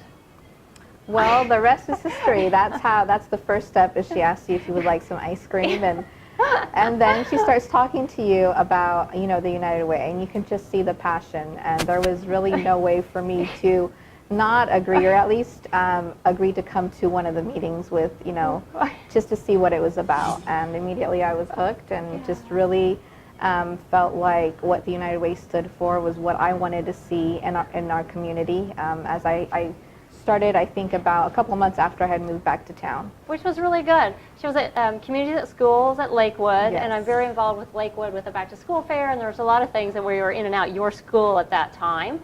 And then you changed positions and were able, with your new position, to continue on with the Saline Area United Way. Julia is a part of the grant committee, and we're doing work in the areas of education, financial stability, and health. So any of the grants that you're learning about today, the Make a Difference grant and the Community Impact grant, Julia is one of the team members. There's about 15 people on our committee, and we have representation from all 12 sectors.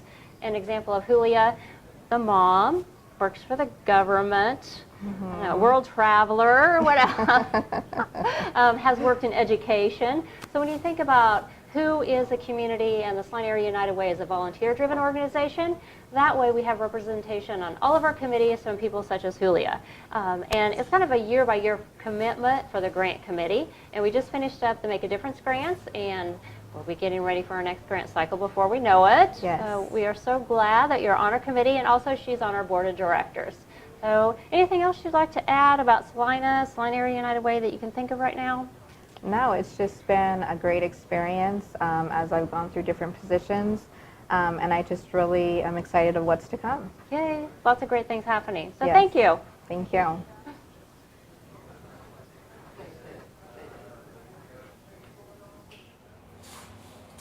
Okay, we are back. New visitor, new things happening. I have Jessica Cabot with me, credit manager for Great Plains Manufacturing, and she is also one of our board members. Jessica, thank you so much for being here.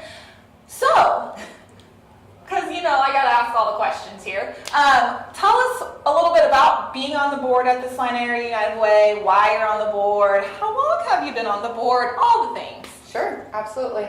I have been serving 2015, so a little over 5 years now. It's kind of a unique story because my life in the last 5 years have really changed. So when I first joined, my motivation was really all about making a difference in our community, having a long an impact that is for years to come.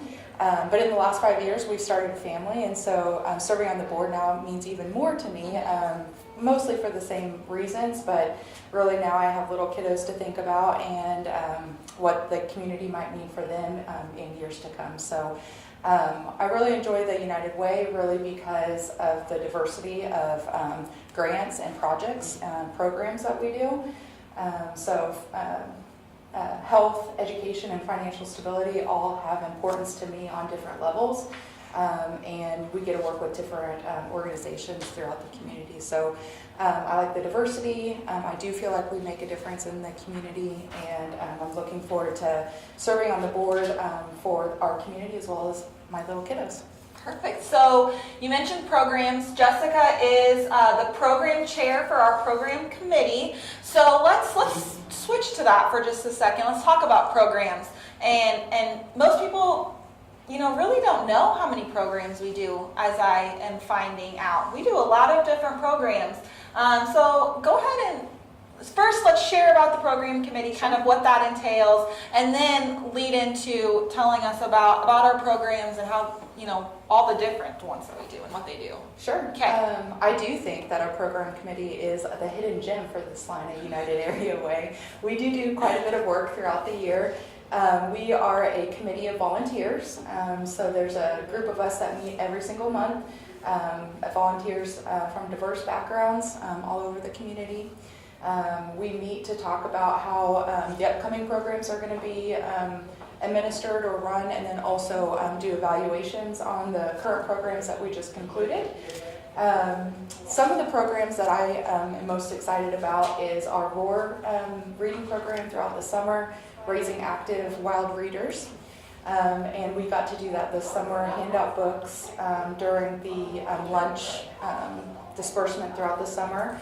Which, of course, was different this summer because, as we've mentioned, we are in a pandemic, so we had to make some changes to our program. Yes, we did make changes, but we still really served our mission. We got books in the hands of kiddos all the way throughout the summer, helped reduce the summer slide, and really just keeping reading in the forefront of parents' minds. So that was fun throughout the summer. We also have our VITA program, that's income tax preparation assistance. That's going to be coming up here soon, and one of our biggest programs, really. It really is. It'll be kicking off, obviously, in the tax season after the end of the year. It's a free service for those who qualify, and we serve really thousands in our community. Right. So in 2019, we served 1,600 individuals through this program. Of course, this past tax season was cut a little bit short due to everything going on, but we were on track to definitely surpass years past. But the thing that's most crazy to me that I'm sure you know, because we bring this up all the time, in Saline County alone, 30,000 people qualify to use our VITA program. So that means that either single or jointly, they make less than $56,000 a year. So if you make less than $56,000, filing your taxes, you can do that through us at no charge. So that number always just blows my mind when I hear it. But I think the most important thing is in 2019 and even this year, we brought back to the community through this program over $1 million by doing people's taxes. And think about how many volunteers it's needed. I mean, it's a free service to those people, but this program is completely 100% volunteer-based, and we so appreciate those that come back year after year to help those in our community to file these income taxes with us. So that'll be coming up. And then also we have a program that runs with the high schools for freshmen. It's called Future Finance Now, and that one's maybe the most fun for me. You get to go and do a simulation with kiddos, try to show them a day in the life of an adult, like responsibility, bills, things Being like an that. adult. Yeah. Rough. So it's always fun to hear freshmen say like, rent surely can't cost that much, or I have to pay for daycare too, and it's like, oh yeah, you sure do. The best is when, I don't know if you've been there, but Long MacArthur, they have their sales guys come. And they try to sell the boys, Mustangs, Camaros, and then they have to end up coming back to that booth and selling their car back because they don't realize how much the car payment costs and the insurance and all the things that come with it. Yeah, you have to trade it in for like a scooter or Exactly, something. exactly. So it's always a great time, Yeah. Then we always, year-round, have the Dolly Parton program going on, which gives kiddos 0 to 5 free books, just with easy enrollment through their website. And then we also have the Volunteer Hub, which really connects agencies and active volunteers in our community with needs that are ongoing throughout the year. So the programs committee is obviously very busy. We have lots of things going on. We're always looking to add more committee members, so if you're out there and wanting to figure out a way to connect with us, I'll put a plug in for the programs committee. So. We will let you join. We need you. That's right. Okay, so I'm getting told that we are talking too long because we have so many great programs. So unfortunately, we have to carry on about our day. But Jessica, thank you so much for being here. My pleasure. Thank you for being a board member. Thank you for being our program chair. And if you want to learn more about the roles that Jessica plays in our organization and how you can be a part of it, please reach out to us because we would love to have you be a part of all that we do. And don't forget to support the United Way so we can keep doing all the great programs that we do. Exactly. All right. Well, I will see you probably soon because I always see you. So, all right. Off to the next thing. Thank you. Thanks to the grant award, we were able to purchase additional meat items for the families who received distributions for the Downs Food Bank. As many know, meat is usually the most expensive item on your grocery budget. One of the other things that we did was we were able to give a lot more items, and this is only just a few of the items we gave last month. More meat plus more items is more expense for the Downs Food Bank. And we were able to procure more items for the families thanks to the Salina Area United Way's Relief Fund assistance. The number of families in the Downs, Tipton, and Cawker City communities that receive assistance from the Downs Food Bank hasn't changed from last year, although this year we've had more larger families. These are families of 3 or more people in them who receive the assistance. And so one of the things is we package the items individually together, and we give families of larger size more items. So we give 2 packages instead of 1 package to these families. And so this is added to our expense this year. Because of the additional expense for items such as toilet paper, which had become scarce all around the country, we had a stock of these items in advance, but we had to procure more at an additional expense to ourselves. We were able to get these items, but like I said, at more of an expense. One family was thankful for our assistance because they were running extremely low on toilet paper, something that we normally take for granted, also with kitchen staples as well. Small things, such as these, have been tremendous blessings for those who receive assistance from the Downs Food Bank. And we want to thank the Salina Area United Way for helping us contribute to these families in need. The reason I give to the United Way is because I'm giving dollars that help make a measurable difference to people's lives right here in Salina. And I know that all the hard work has been done by dedicated volunteers in Salina to make sure that we're meeting the high priority needs that are here.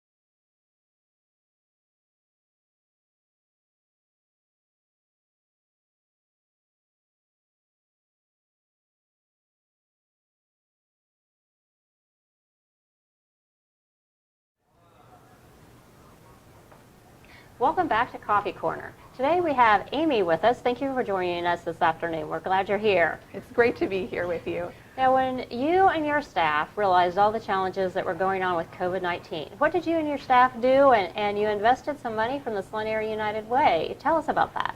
Right, exactly. So when we were in stay-at-home orders, suddenly patrons weren't able to check out physical books like they're used to at the library.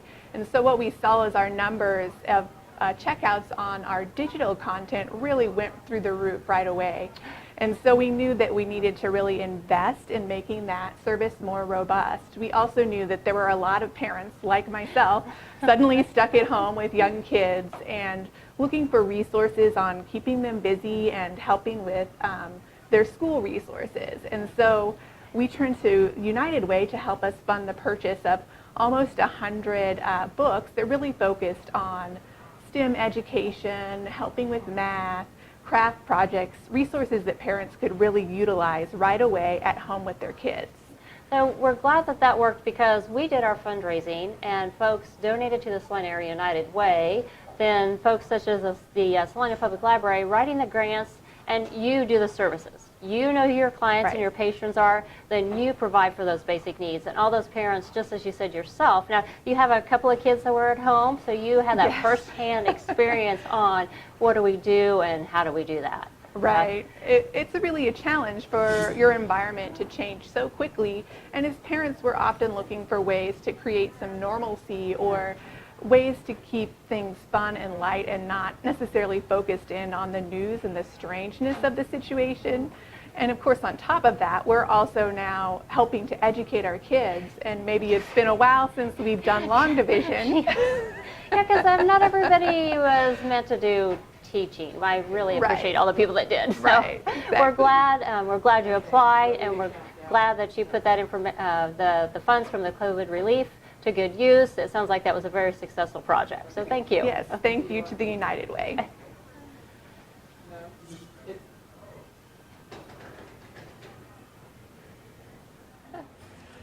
Okay, we are back. So I said earlier that it was 11:45 when we were ready for the drawing, but it wasn't time for the drawing. So here we are. Now it's 11:45. We're really doing the drawing.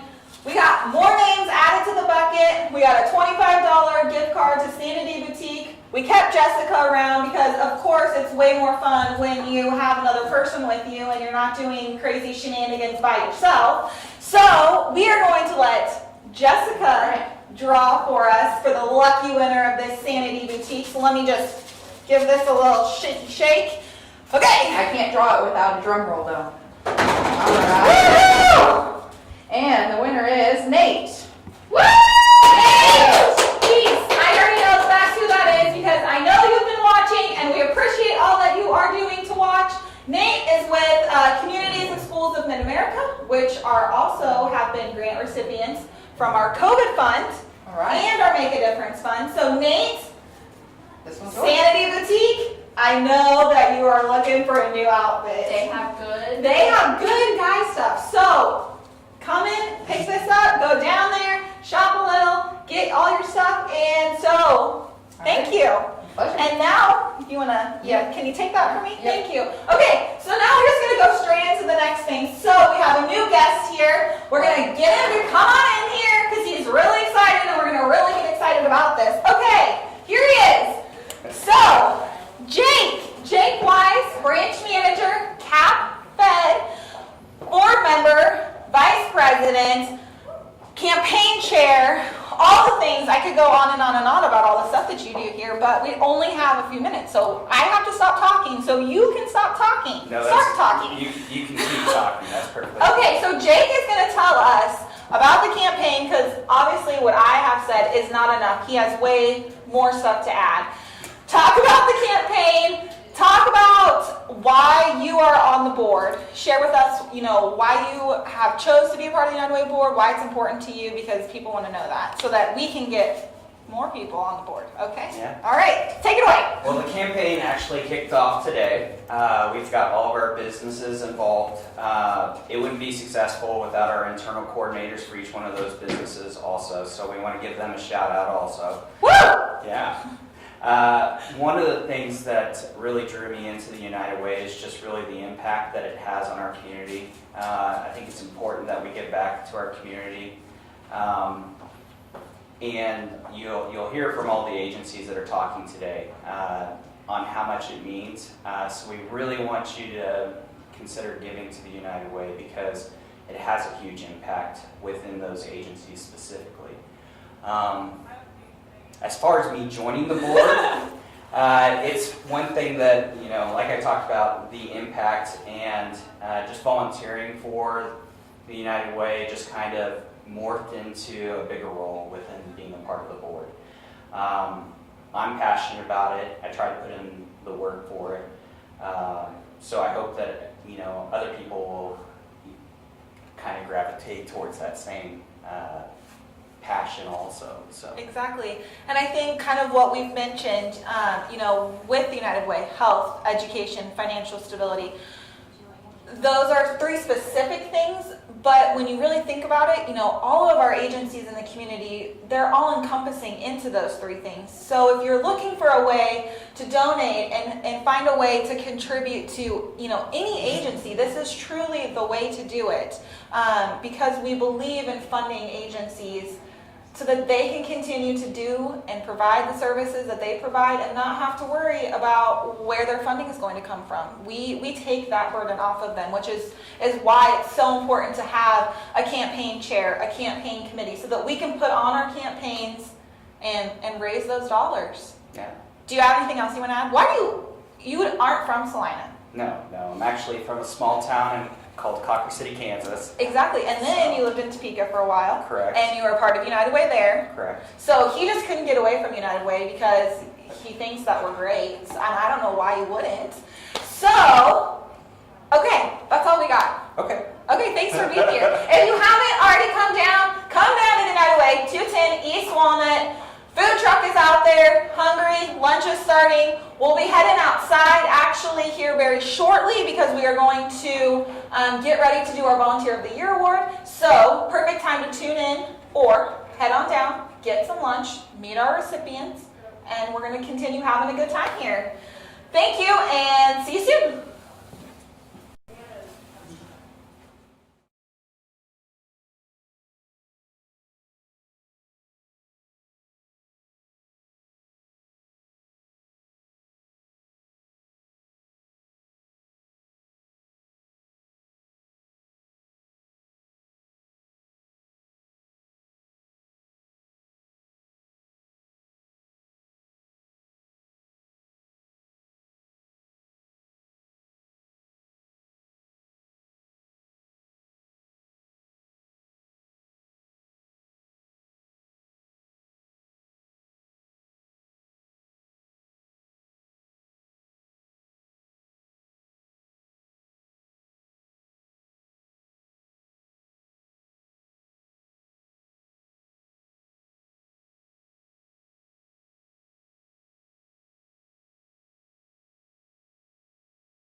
Welcome back to Coffee Corner. We have Anna with us. Thank you for joining us. Anna is one of our community volunteers that's been helping with the marketing committee.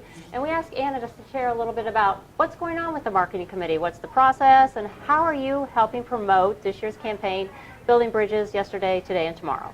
Yes, well, thank you for having me. So we've really been meeting as a team and talking about what can we do differently this year. We worked on the logo and the idea of building bridges. We went through lots of really great ideas before landing there. Yeah, well, and when you look at several marketing professionals in the room and all the different ideas that come together in the area of expertise. Now, your area of expertise, Salina Arts and Humanities. Right. So we're glad of that. Yeah, I think definitely what I bring to the committee is an artful eye and a creative kind of problem-solving thinking process.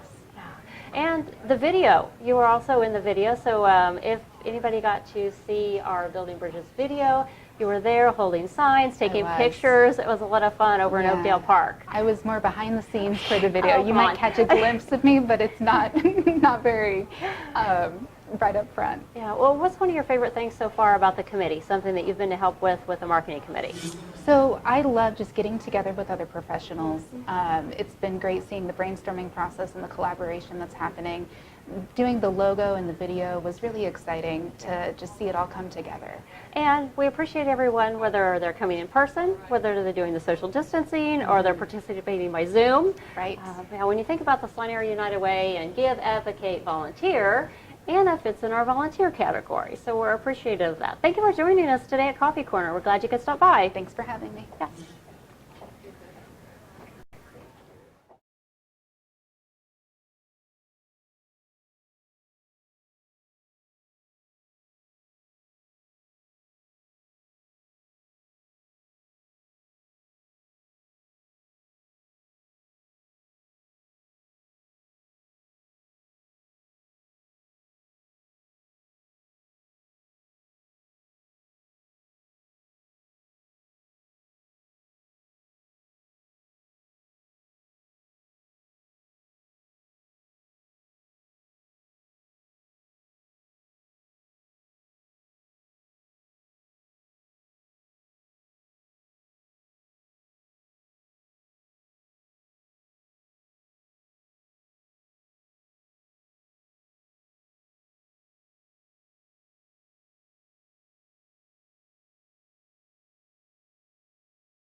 Welcome back to Coffee Corner.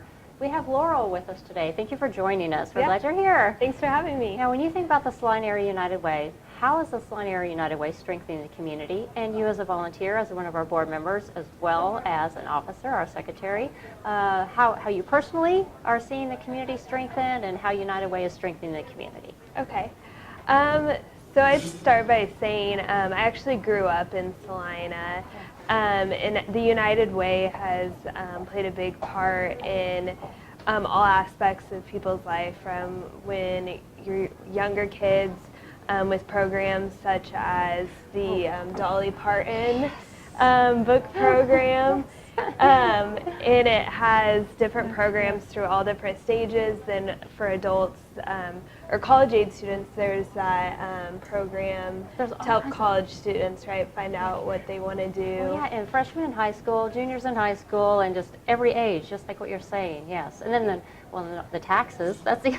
Yeah, and then once you're an adult doing taxes, yeah. So there's a lot of things there. Yeah, so there's just so many programs that help all different. It doesn't just hit certain community members. There's really programs to help cover interests and needs for community members at all different levels and stages of life.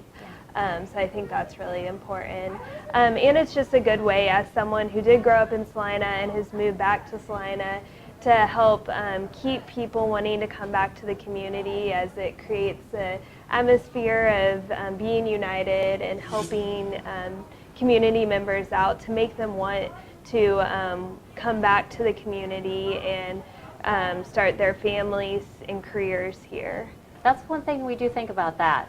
When you think about give, advocate, volunteer, and we fight for the health, education, and financial stability of all people, no matter what, no matter the income, no matter what, we're glad that growing up here, now that you've come back here, and I understand now engaged, and so fiance's here Brought working the fiance here, yeah. Good things are happening. She's helping increase our, it is 2020 census time, so now we're adding to that. Oh my goodness, yes.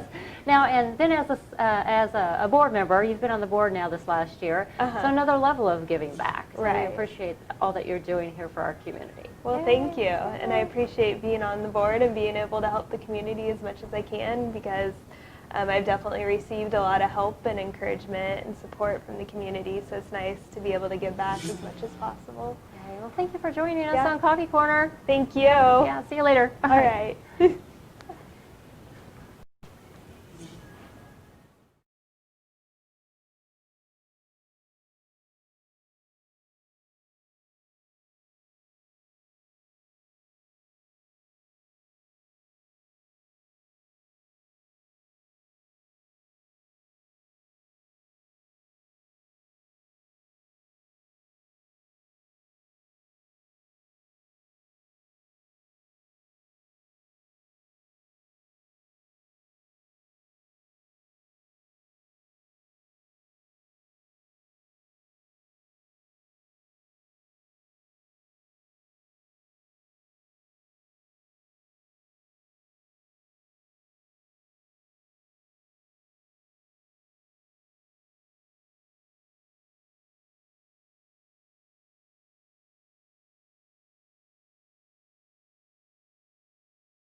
Welcome back to Coffee Corner. Thank you for joining us. Linda's here with us today, and Linda's on our program committee, fairly new to volunteering with Saline Area United Way, but not new to the community. Correct. Yeah. Correct. Now, you've been helping with the program committee, and the program committee, some of the activities we oversee, the Volunteer Income Tax Assistance Program, the ROAR, Raising Active Wild Readers, and a few others, but I'm going to go back to the ROAR because I know you and your family helped when we did some book sorting. Yeah. And tell us a little bit about what was that? How did that happen?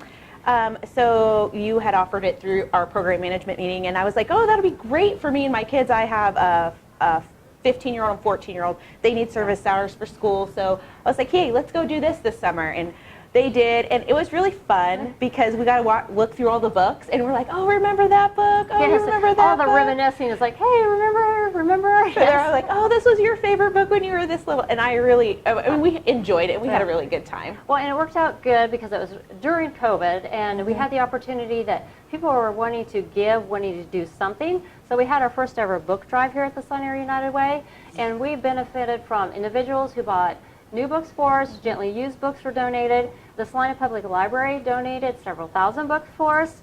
And when you have all these books coming together, and then throughout the summer through the Grab and Go lunch program at USD 305, we actually went in the same parking lot where they were giving out books and lunches, and we gave out over 2,000 books.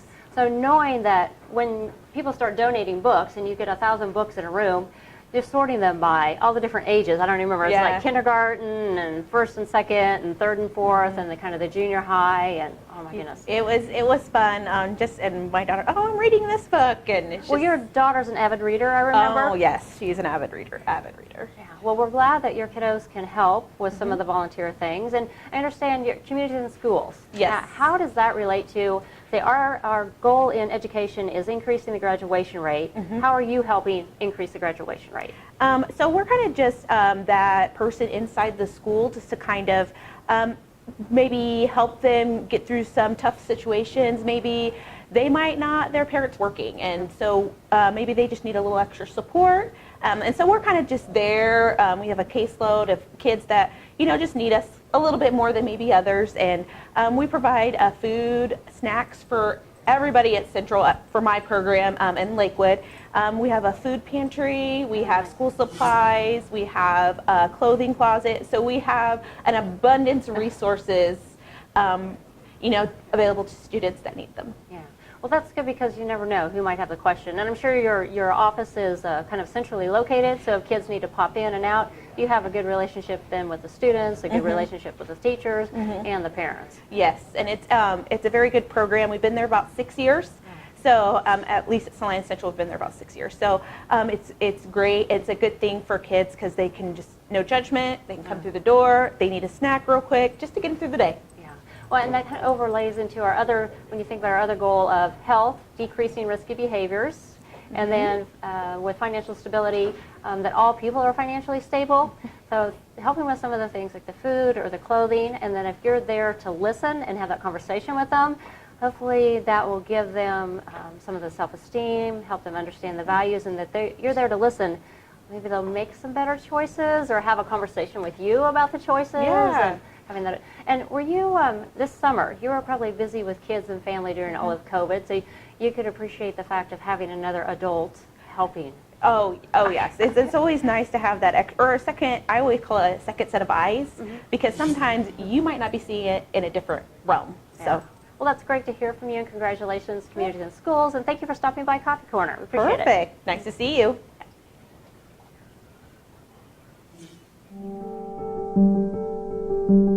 Building a bridge is no small feat.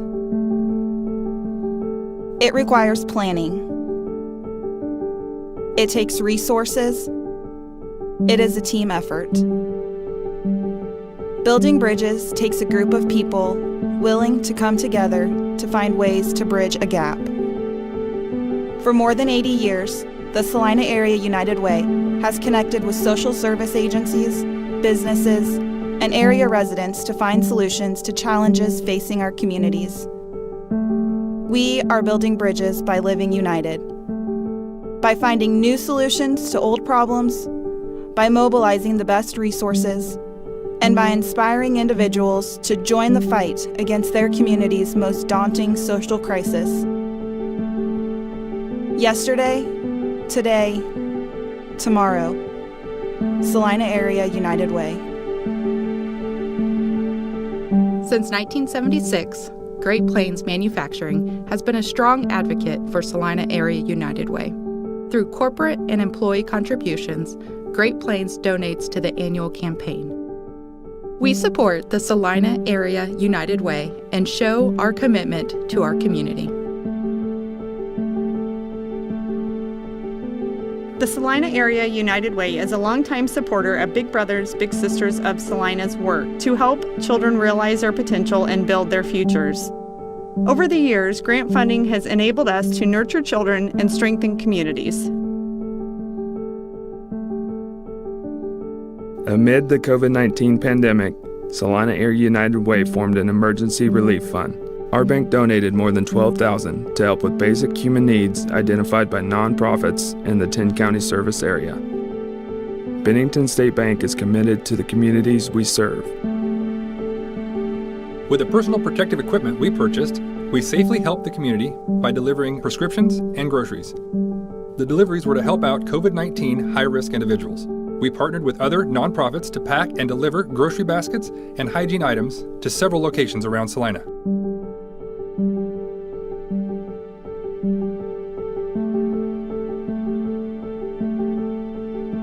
The Salina Area United Way is committed to making a difference in the lives of our youngest citizens. Over the summer, volunteers use the Community Action Mobile Outreach, or CAMO, van to deliver books. More than 2,300 children's books were distributed to 5 USD 305 summer media sites, 4 city parks, and 3 little libraries across Salina, all as part of our Raising Active Wild Readers program. One important thing we can do for our kids is to get books into their hands. Going directly to the children at the grab-and-go lunches allows them to personally select books, encourage learning, and inspire imagination during the summer. Book donations during the book drive were vital to Salina Area United Way's initiative to improve early grade reading proficiency.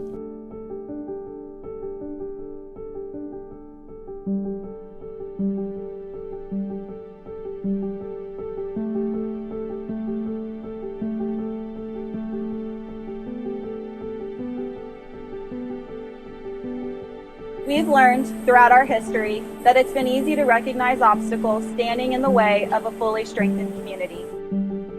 We've had many plans and we've used many resources, but we know that it truly takes a team to make these plans work. By helping us build these bridges, we can make sure that our community is healthy, educated, and financially stable. By helping us build these bridges, we can all live united.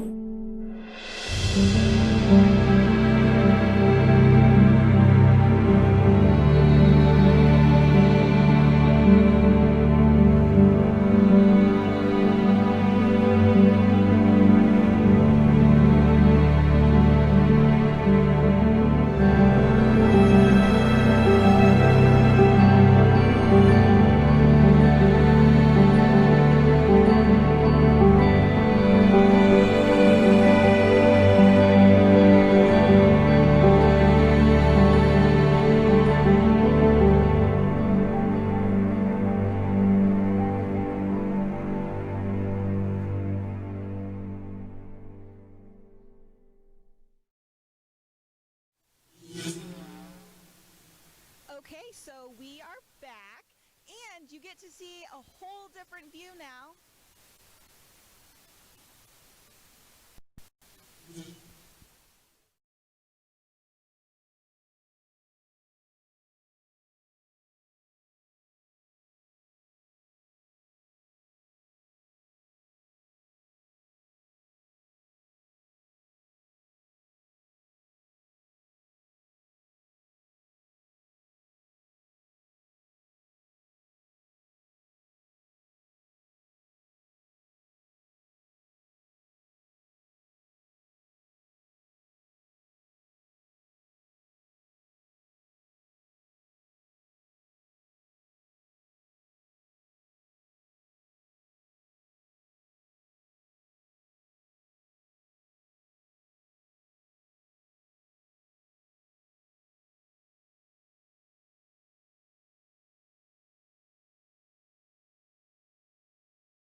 Okay, so slight technical difficulties. We're back.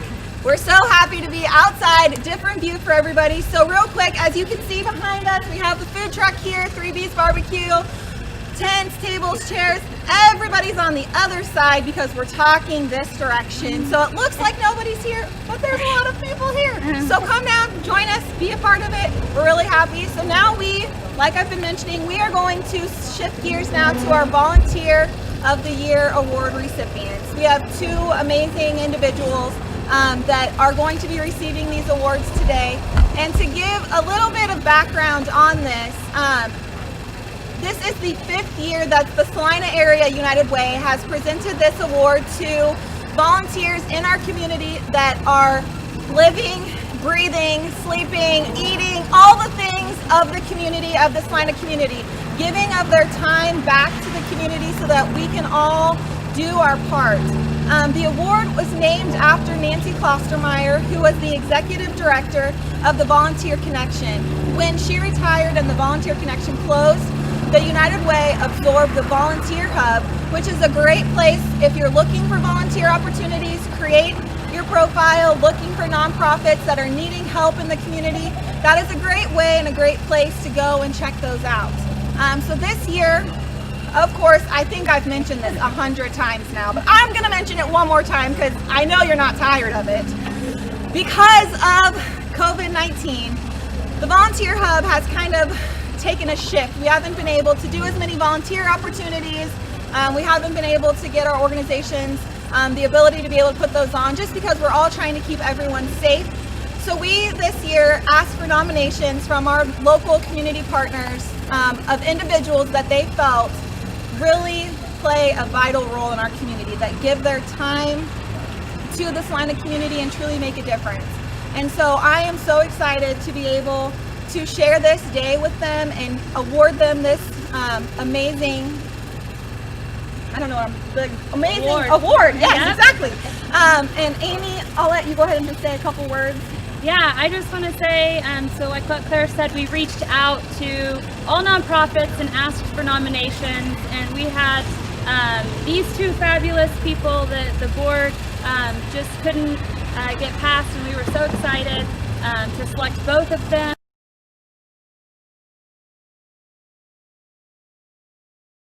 Getting a $500 award for doing such great work in the community, and so here we are. Perfect.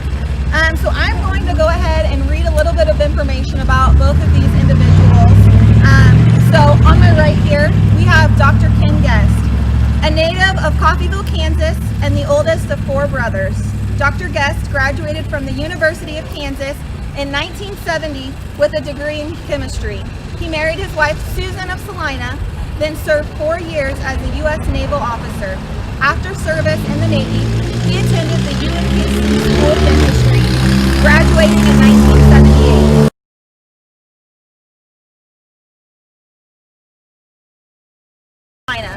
He is now retired, but worked for many years with his daughter, Dr. Catherine Gross, and her husband, Dr. Guy Gross. He especially enjoyed orthodontics and treating sleep apnea. Dr. Guest's community involvement has included the American Cancer Society, YMCA, American Business Club, or AMBUCS, St. John's Lutheran Church as a council member and assistant minister, and First Bank Kansas past board member. He is a lifetime qualified member of the Crown Council, a nationwide group of leading dental offices. He is also a charter member and past president of the Kansas Society of Orthodontics for General Practitioners, an orthodontic study club which brings renowned clinicians to Kansas for courses of instruction. As AMBUC's fundraising chairman, he has headed the Dylan's Card campaign, which has raised over $23,000 for AMBUC service projects.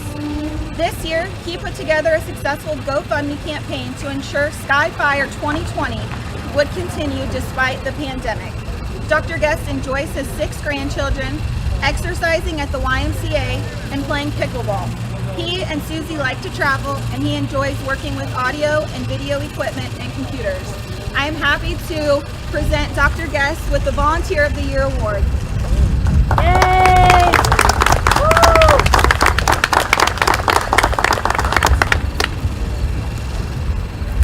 Our next recipient, Frida Reese. Frida was born 88 years ago on a farm in southwest of Kip, Kansas. She has 5 siblings, now all deceased. She graduated from Kip High School in 1950 and then attended Brown Mackey Business College in Salina. She started her first job at Salina Concrete Products, employed there for 9 years. In 1959, she worked in civil service at Schilling Air Force Base until the base closed on April 30th, 1965. She accompanied her husband on his custom harvesting business across the Midwest until he changed careers. She was employed for over 40 years as a secretary and administrative aide, retiring in 1998 after 22 years of service with the St. Francis Ministries in the Passport for Adventure Division here in Salina, with the last 7 years at Atchison, Kansas. In 1999, her husband Burl and her were in the process of moving back to Salina. In February, he had passed away after 43 years of marriage. She returned to Salina in May and started volunteering by her time in the fall at her church at First Covenant and at the Nancy Klostermeyer's RSVP program, or as we know it, the Volunteer Connection, which took her to many different locations, including the United Way and the Emergency Food Bank. Her interest in volunteering was inspired by her mother, who played the piano for sing-alongs at nursing homes through the early RSV programs. The ladies who volunteered at St. Francis in her office were doing mailings, etc., also inspired her. She has been blessed to have good health to volunteer at this age. My 18 and 19 years at the food bank have been very special to me, she says. The staff and volunteers are like family to her. They are so fortunate to have the food bank in the community for the way that they help so many. Last month, they served over 1,200 individuals with food. Because of the pandemic, the letter carriers were able to have their drive for our fundraiser this year, and the generosity of churches, business owners, grocery stores, and individuals came through by donating food to the shelves. Her hobbies include reading genealogy, reading, baking, and a sports fan of Kansas Wesleyan, as she has had season tickets for several years, KU, and the Royals. We are pleased to award Frida Reese with the Volunteer of the Year Award. Thank you so much to the Salina Area United Way board members for this award. And it's especially special because it's the Nancy Klostermeyer Volunteer of the Year Award.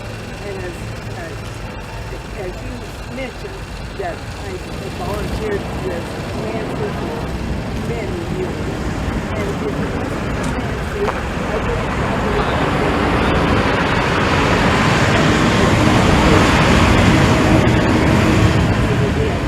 and like you said, 18 years later, I'm still there volunteering. I'm still there volunteering every week for a few days each week.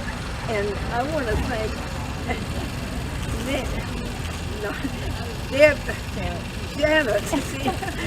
Janet with the food bank for nominating me. I appreciate it so much. And not everything else I was going to say, she's already said. Thank you all for this honor. Dr. Gass, we'd love to have you as well. Yeah, when Claire called me last week, I was surprised and honored that I was being considered for this award, and I thank you very much for it. Just a couple of things. You know, I'm surrounded by volunteers, and all of you know that the volunteers, I may be getting the award, but I'm not the one who did all the work, really. For the YMCA, we've got a great team there that works so hard to accomplish a task every day. And at AMBUCS, we've got a little expression, and we say shoulders together. And that's what we do for AMBUCS, and they support me, and this award belongs to them and the team at the Y. So thank you very much for this award. Thank you, everybody, and we are going to take a slight little break for just a second to regroup and get back in where we need to be. But if you haven't heard, we have a food truck. We have all things going on down here, and we'd love for you to stop by. Food truck will be here till 2. So there's plenty of time left to stop by and tune back in here shortly to see what we have coming up next.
Welcome to Coffee Corner. Right now we have the famous Tim Unruh with us today. What's that face for? Infamous. Infamous Tim.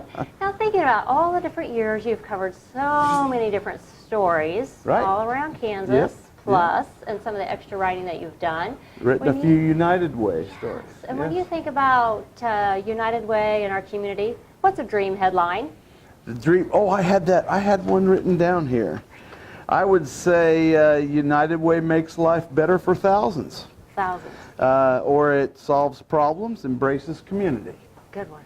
We'll take them both, yes. You can have them all. Good. All right. I don't require any payment whatsoever. Okay. Well, often at like New Year's, when people do the New Year's resolutions, they do some of those headlines, the dream headlines of this or dream headlines of that. Right. Knowing that we're a north central Kansas region, we have a 10-county service area. You've covered quite a bit. Salina Journal, you were a reporter, and now you're doing freelance special sections. Right, a reporter for 20 years, and now I'm going it alone. Yes. And I love it. I love it. What's the best part about being more like an entrepreneur then? An entrepreneur, so you control your own destiny, and you can write in your underwear if you want to. Oh, don't say that. Oh, sorry. Yeah. Nobody ever has to see me in my comfort of your home. In the comfort of my home, yes, with my trusty dog beside me, and yes. Yeah. What are some of your favorite stories? Any story about people. People? Yes, people, and helping people. Yeah. And that's what we have in common. You and I both are in the business of helping people. I like to make things better. I like to make a difference. One of the things I say to my husband Michael, what did you do today? Yeah. How many lives did you save today? Yeah. And how did you make a difference today? Yeah. When you think about every day, why do we do what we do, and who we connect with, even though COVID's going on, even though there's a pandemic going on, how we get out and how we laugh and smile and connect, and even though we can't connect as much in person, how do you find yourself connecting with your readers or connecting with your fans and all? It starts with a smile. It really does. And you really have to be sincere and genuine. And you can't just say there's nothing superficial about it. You have to be real. Yeah. And it's all about being real. Well, that's our the mission statement for the Salina Area United Way: strengthening our community. That's a pretty serious thought. And when you think about doing work in the areas of education, financial stability, and health, all very real topics in this day and age. How can we help people? How can we help our friends and neighbors? Right. I think you have some personal experience with that. You've helped people, and people have helped you. Oh yes, I mentioned I had in January the 10th of 2017, I fell ill and I became septic, and my family was in the Salina Regional Health Center in a conference room making end-of-life decisions for me. Very emotional. It was a very emotional thing, and there were people, and it didn't bother me that there were people leaking out that they didn't think I was going to live through the night and things like that, and they were going to amputate a leg, and a lot of it was because I was a bad boy. I didn't watch my weight and things like that. So, but this community really embraced my family during a dire time of need. Yeah. And so I mean that is in the essence of the United Way too, is they help. And this community is known for reaching out to people and getting people through bad times. And I don't think I would have been able to do it without this community. Well, knowing we couldn't physically be there, it was a pretty serious situation that your health was. But rallying, how people get together now, like Facebook Live groups, and just even groups. There's the Salina Journal Forum of Employees, and things like we're checking up on each other, and who knew what, and how so-and-so doing, and even people, if they move out of state, how you can stay connected with them. Right. That regional touch and that regional feel. And technology is a wonderful thing now. Do you have a favorite, like the phone, the computer for you? Are you still the good old laptop? How are you communicating as a reporter? As a reporter, it's probably got to be the phone. The phone, yes. Oh, good. yes. And I have a very loud voice. It's a booming voice. Yeah, yes, it is a booming voice.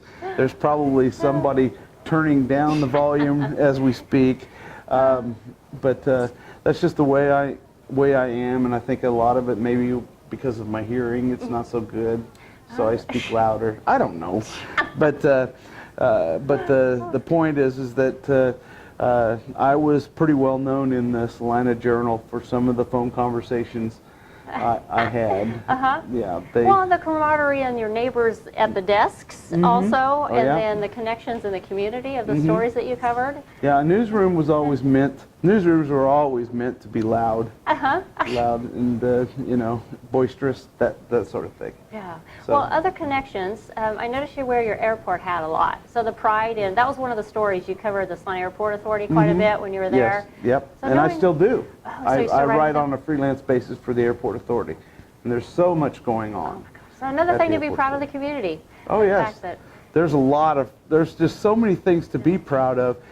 In fact, I just finished a story talking about the expansion of Schwann's and Tony's Pizza, and the city manager Mike Scraggs says, it's amazing the great things that are happening in Salina in the face of the pandemic. It's almost like take that pandemic. Yes, yeah, we're here. We are here. Yes. So. Well, I am so glad that you stopped by, yes, and we glad talked to be about here. People giving and how people come together. I would mention that any gift can make a difference. Yes. Some people say $5 a week, some people $10 a week, sometimes $15 or $20 a week. And a gift of $15 a week, thinking about child or adult, some mental health, some dental, different kind of services, because we've talked about some mental, knowing that medical, knowing our grants, the Make a Difference grant or the Community Impact grants, how we award grants to organizations that are doing the direct service. They're implementing the program, they're doing the services. So knowing any amount that you give to the Salina Area United Way, some folks write a check, some people make automatic payments, there's so many different ways, and there are a lot of great organizations in Salina to support. So if you look at like the Salina Area United Way is kind of the umbrella.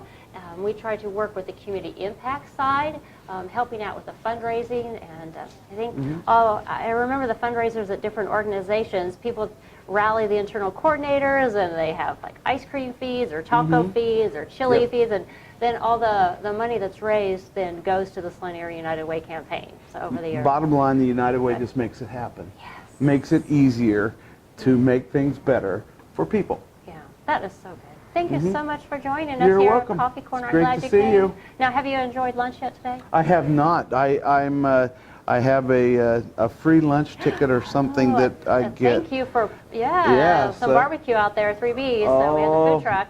Can't pass a barbecue. Can't pass that up. Don't tell my doctor. Oh. Yeah. Oh, well, thank you again for joining us. We're glad you came by Coffee Corner. Thank you for what you do.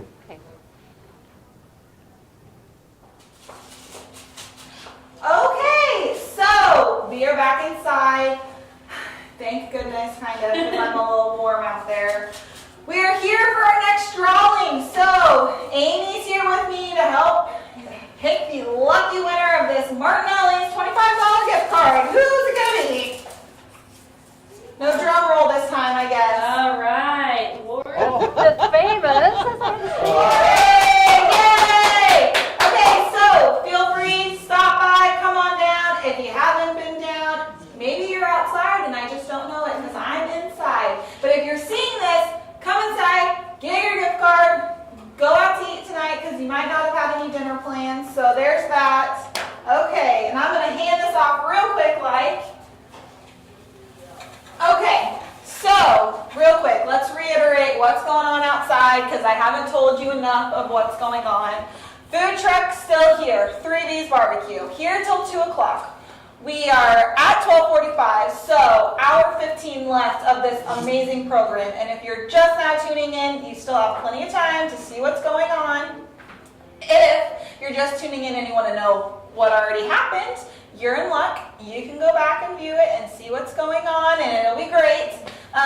We have one more drawing left, so be sure if you still want a chance to win that. Let's see, what have we done so far? We've done Blue Sky, Sanity, Boutique, and We just did Martinelli. So that leaves Expression, Salon, and Spa. So if you are needing to go get done up, hair did, all the things, maybe some, you know, that'd be the perfect time to tune in so that you can be entered to win for that gift card.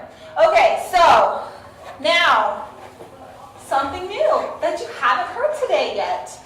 We are going to talk about our board of directors and the strategic plan for the Salina United Way that took place last fall.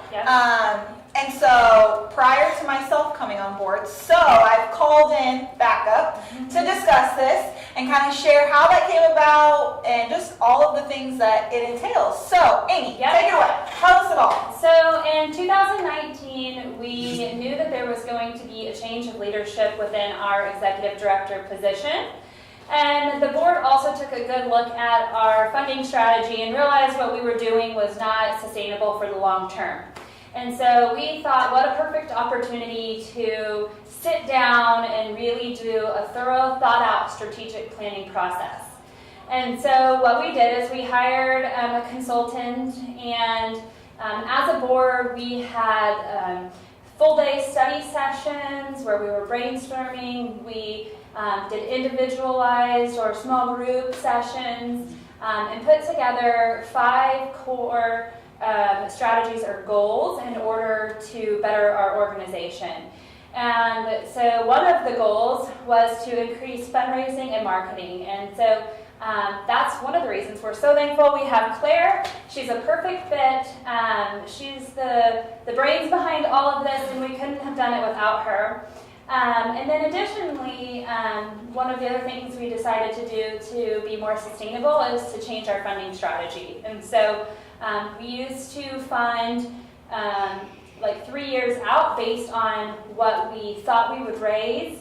And at times we didn't raise what we thought, and so we were having to dip into reserves. And so starting last year, we switched around our fundraising model. And now we will raise the money and then grant it out so we never get put in that position again. So, and that's why we need your help to reach our $550,000 goal so that we can grant all those dollars back out into the community, help our agencies, fund them. I feel like I might have said this once or twice before, but we're in a pandemic, so they need additional funds. They've had things happen. We've got to be able to take care of that. So that piece, fundraising, we need all of you. We need that piece. Marketing. I hope you're going to get tired of seeing us in the news and on social media and on the radio, because we just want you to know all about us. So those 2 goals, already knocking them out. Okay, now what? You know, and in addition to that, some else of what we did was also talk about how we wanted to do granting. And so there was a time in United Way history where we only funded agencies, and then there was a time where we only funded certain programs. And we are now just trying to be open and receptive to whatever the community needs. So if that is funding programs, if that is funding agencies, and then as well as doing our own programs that we have as well. So really anything we can do to connect all aspects of our mission, any way that it needs to be done in whatever case that may be, really do that. So I think I've mentioned this, and I really touched home with it. If you didn't hear our radio interview last week with KSAL, we really talked about our nonprofits in the communities and how much they rely on the United Way and the funding that we provide them. And we really want them to just feel that sigh of relief. We want them to feel, okay, we're here providing services for our Salina community. We're experienced, we have the knowledge, we know how to provide the community with what it needs through our services. We don't want them to have to think, though, where am I going to get these funds? How am I going to pay my staff? And a lot of the services that these agencies provide are provided through staff time, spending one-on-one time with individuals, with families, things like that. And so sometimes I think that we forget that We just want to fund maybe new programs. Yeah, new is exciting, and we are always open to new programs. But we have so many great programs. We have so many great agencies providing so many great services. Why would we not want to sustain them? Yeah, and you know, kind of thinking about, we created the COVID fund back in March when that really started, and we did 33 different grants, over $105,000. Then we have our Make a Difference grants. We did over 6 grants, or we did 6 grants of $50,000. And so I believe total in all the organizations we affected was 34. And so when you give to Salina Area United Way, you're really giving to all of these different organizations, kind of a one-stop shop. We are taking that burden of fundraising off of their backs so that they can do the services that they're good at and the services that they're there for, and we can assist with that fundraising piece. And I think we mentioned it, you know, 6, 7, 8 years ago, United Way used to be $1 million organization. And the goal is to get back to that someday. And we hope that by setting our goal at 550 now, that's just one step closer. So let's reach that goal. We need your help. Let's reach that goal together. Let's hit 550 and let's just keep going. Let's just help our agencies. Let's do what we can do. Let's get those funds in here because they need us. Yep. And we need you. So give, we've got 3 ways, 4 ways, 5 ways, who's counting? So many. I mean, we make it as easy as possible for you. Text 2020 campaign, one word, to 41444. You can donate online at unitedwaysalina.org. You can drop off a check. We've got pledge forms. Your workplace campaign, that's going strong, so be sure and sign up for payroll deductions to Salina Area United Way. Am I missing any? I don't think so. You might see some different posters and things at your businesses that have QR codes on them if you want to use your phone and donate that way, another simple way. And if you'd like to get some of those posters put at your office, feel free to reach out and we'll be glad to get those to you. Okay, so I think we're going to take a slight break. Something's going to happen. We're going to put some slides on or something. I don't know. I'm just here talking and gabbing and doing all the things, and somebody else is running the backside. Actually, hang on. Let's talk about this. Okay. Something just came to me. Oh, Lord. Okay. Let's see what it is. It's not bad, I promise. Okay, so you all have been streaming this all day long. Facebook, YouTube. But we haven't mentioned this because it's just kind of started to come to light. Salina Media Connection is here. They have been working so hard today for us. We are so grateful for them. Everything that you're seeing is because of them. They have been here spending time with us, getting cameras set up, making sure that the streams are working. They've put it on their channels as well. So Salina Media Connection, if you want to check out their channels as well and see what they've been up to, that's a perfect opportunity for that as well. So I just wanted that. Yep. I haven't mentioned them today. I don't know why. I'm thinking I'm sleeping. Or there's just been so much going on. Yes, the tent. So if you haven't been here yet, we do have a tent outside. Crazy Ed's Tents. He came by this morning, donated that to us, put that up. So if you're hungry and you haven't stopped by yet, but you're worried about the sun, we got shade for you, tables, chairs, all of those things. So perfect time to come down, check out what's going on. Let's also thank our sponsors, additional sponsors as well. So we've had some amazing sponsorships that without them we wouldn't be able to put on this event. We've had First Bank Kansas, American State Bank, Capital Federal. We've also had Next Tech Wireless. Thank you to all of the people that have donated prizes today. All of the prizes that we've been giving away. We'll also be giving away additional prizes, which is something else that's new about this workplace campaign this year that we haven't mentioned, which we might as well mention now. So if you turn in your pledge form, if you donate at the end of the year, you'll be entered to win Steeple tickets, Rebecca Jane's gift card, which is a pretty awesome one. Yes. $100 to Rebecca Jane's. How awesome is that? We have golf fees and cart from Great Life. We have golf. I can't remember how many. We have a couple rounds of golf from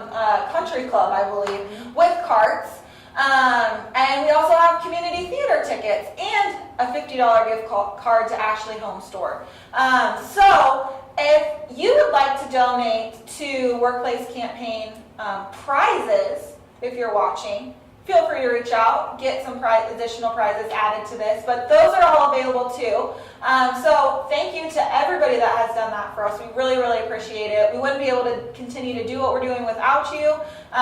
Okay, so now we really are going to take just a second break, give you some slides, regroup, get together, and get some additional people in here because you've been hearing from us a lot lately. Well, for sure me.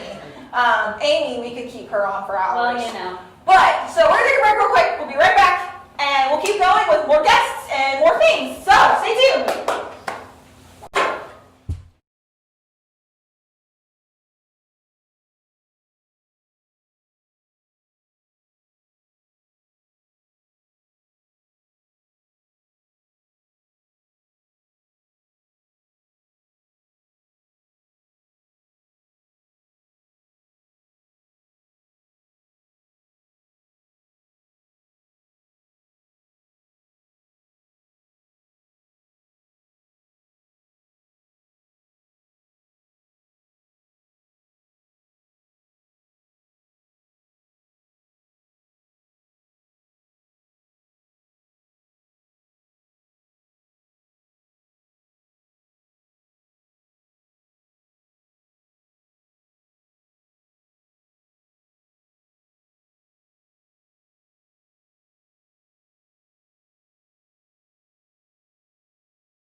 Welcome to Coffee Corner. Right now we are blessed to have Brian with us, and Brian is one of our COVID-19 emergency relief grants. And would you tell us a little bit about what you did with the funds that you received from the Saline Area United Way? Well, when COVID hit the Salina area, I temporarily paused my pest control business and established the Gopherwood Community Foundation and started organizing volunteers throughout central Kansas to make masks out of the best quality materials that I could source. All the masks were given completely free of charge, no obligation, to nursing homes, home health agencies, group homes, other high-risk facilities. We got the grant from the United Way, which really helped propel us forward, and we've distributed masks darn near from the Nebraska state line to the Oklahoma state line, and quite a ways east and west. Oh, it's phenomenal. Coming up with an idea, taking a pause. Affectionately, we know Brian at our Saline Area Community Services Council as the bedbug man. And if Also known as the vampire slayer. If people can't remember now, remember he's helping with that mask program and a lot of other things that you've helped with. And even if we're on a Zoom or if in the olden days when we met in person, knowing that you can quickly change from one area to another when you have a heart to give back and you see that need. So thank you for joining us at Coffee Corner, and we're glad you shared a little bit about what you did with those grant funds. Thank you, Brenda. Yeah.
Welcome to Coffee Corner. We have Pastor Alan Smith with us today. Thank you for joining us. Thank you for inviting me. Thank you so much. We're glad you're a part of this community.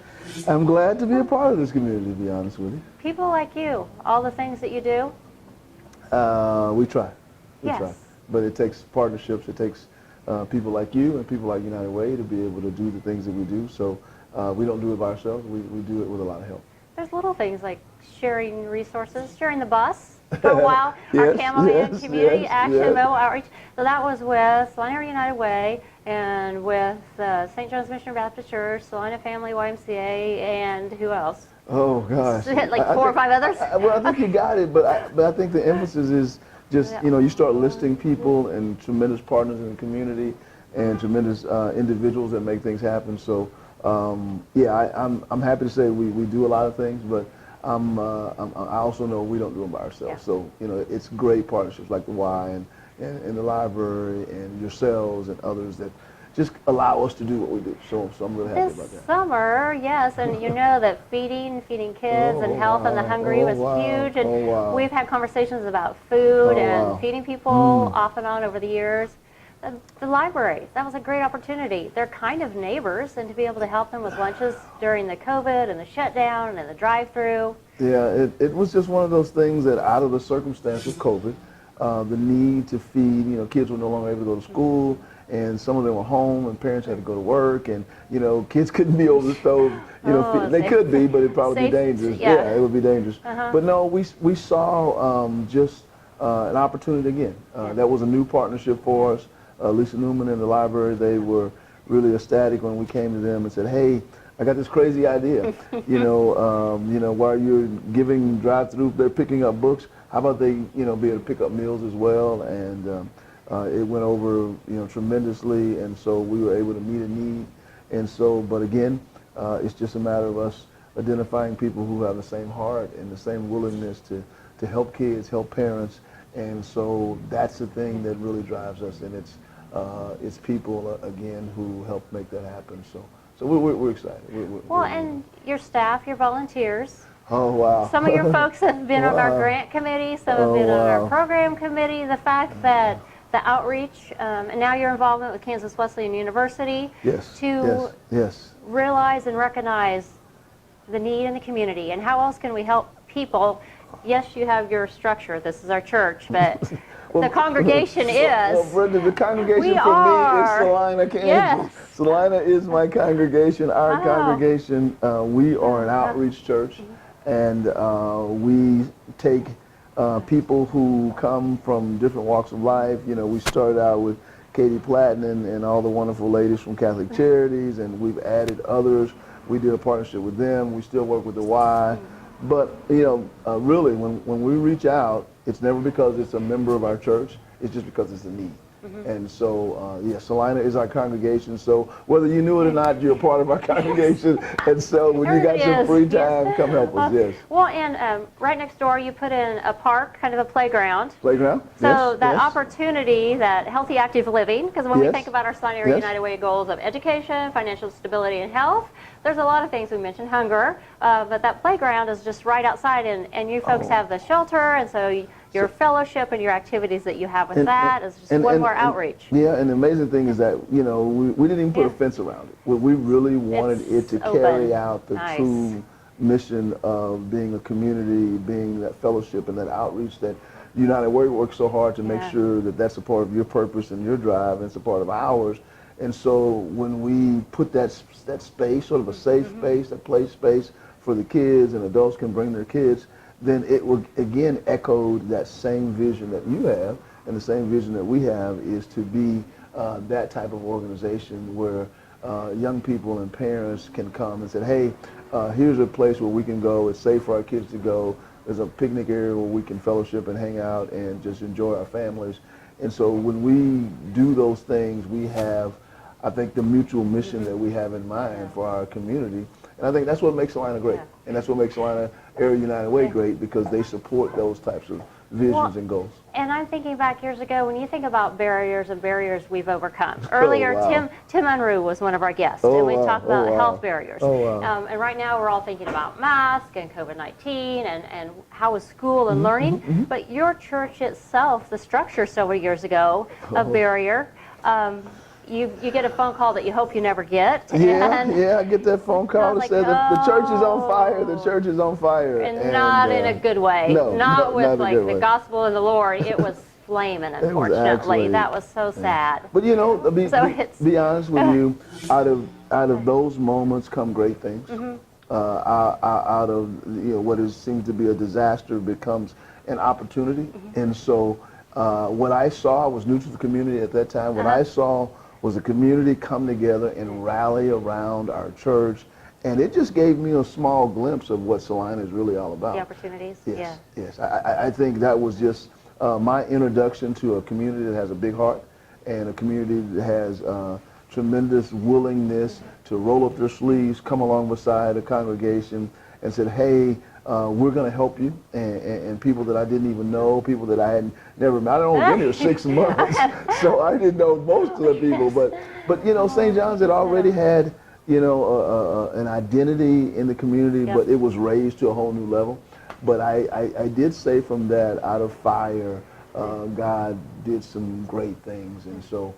You and I get a chance to do some things together, and so we continue to do that. So, but that's a part of who we are. We have ideas, and maybe we agree to disagree. Right. And then somebody else has an idea. Then we move something forward. Right. And I like that that respect that we have for each other, and we work together on the Camp Hype, and there were some other projects and programs that we worked on together. Yes. It's like, give me a call, or who has an idea, or I know he knows somebody, so I appreciate you taking my phone call. And you're good at that. And you're good at that. I commend you for the willingness. I mean, you're almost like a conduit, a collection of just connecting me with people, connecting us with people. And so, Brenda, I have appreciated that relationship over the years. If I don't know, pick up the phone, call Brenda Gutierrez of United Way, and we know that if she doesn't know, she knows somebody who knows, and she can put you in the connection with the right person. Perfect. Coffee Corner. Thank you so much, Pastor. Thank you so much. Hey, you have a great day. Thank you. With United Way funds, we were able to purchase dry food commodities for our homebound seniors that have limited access to getting out of their house or have limited friends that are able to go out and purchase things for them.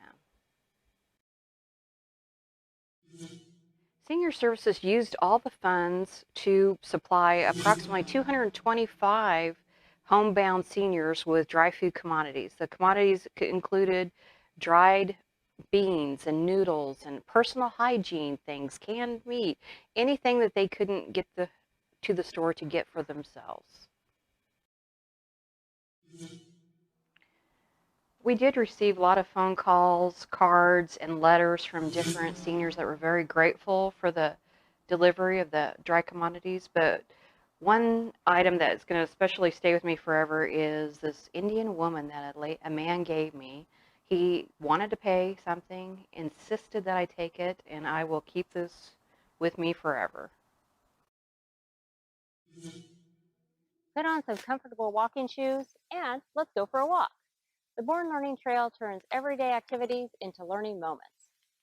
The trail is a series of 10 interactive signs which offer fun, active learning activities for young children and for their families. The Born Learning Trail helps parents, caregivers, and our community create quality engagement opportunities when visiting Salina's Oakdale Park and Kennedy Park. The Salina Area United Way goal for health is to increase healthy behaviors. Also take a portable Born Learning Trail with you. The portable trail is perfect for child development and daycare centers, for preschools and volunteer events. The portable trail contains 10 corrugated plastic signs. They can be used indoors and outdoors. They each have their own stand that's great for indoor or outdoor use. Find a tree. Look at it up close. Does the bark look hard or soft, rough or smooth? And get active. Pretend to move like an animal. Walk like a duck or jump like a frog. Each sign along the path is printed with a unique and playful, engaging activity based on early learning outcomes. Sponsored by the Salina Area United Way and Heartland Early Education. Enjoy the Born Learning Trail in Oakdale Park and Kennedy Park, near the park playground equipment. The Salina Area United Way partners with FamilyWise to provide access to affordable prescription medication in order to ensure greater health and financial stability to our community members. FamilyWise helps people nationwide. FamilyWise Pharmacy Savings Cards, they're free to people and there's no limited prescription drug coverage. FamilyWise prescription savings cards really are free to everyone, kind of like a coupon. Use it as often as you want, regardless of your age and regardless of your income. It reduces cost. You just show the card every time you come in to get the lowest prices, wherever you are. It's just a little card on the bottom, and you take that with you wherever you go. No registration, no eligibility requirements. It covers FDA-approved prescriptions and medications. The savings of the average of 45%. It's accepted at major chain pharmacies nationwide. You can download the card and print your own card at familywise.org. You can also text FAMILY to 700-700 and get a card on your phone. Download the FamilyWise app from the Apple App Store or Google Play. To start saving with FamilyWise, show the savings card at your local pharmacist wherever you get your prescriptions filled. The discount will automatically be applied to the retail price of the drugs. These grant funds have been put to great use here at Salina Family Healthcare Center, and it has assisted many families in the community with food. We once had a patient tell us that she had decided... The Salina Area United Way partners with FamilyWise. These grant funds have been put to great use here at Salina Family Healthcare Center, and it has assisted many families in the community with food. We once had a patient tell us that she had to decide between paying a bill or buying food for her family. So the grant came into play by buying her food, and she was still able to pay her bill. From the months of April to August, we have assisted the community with 21 food vouchers. This can range from $50 to $100 in food for each family.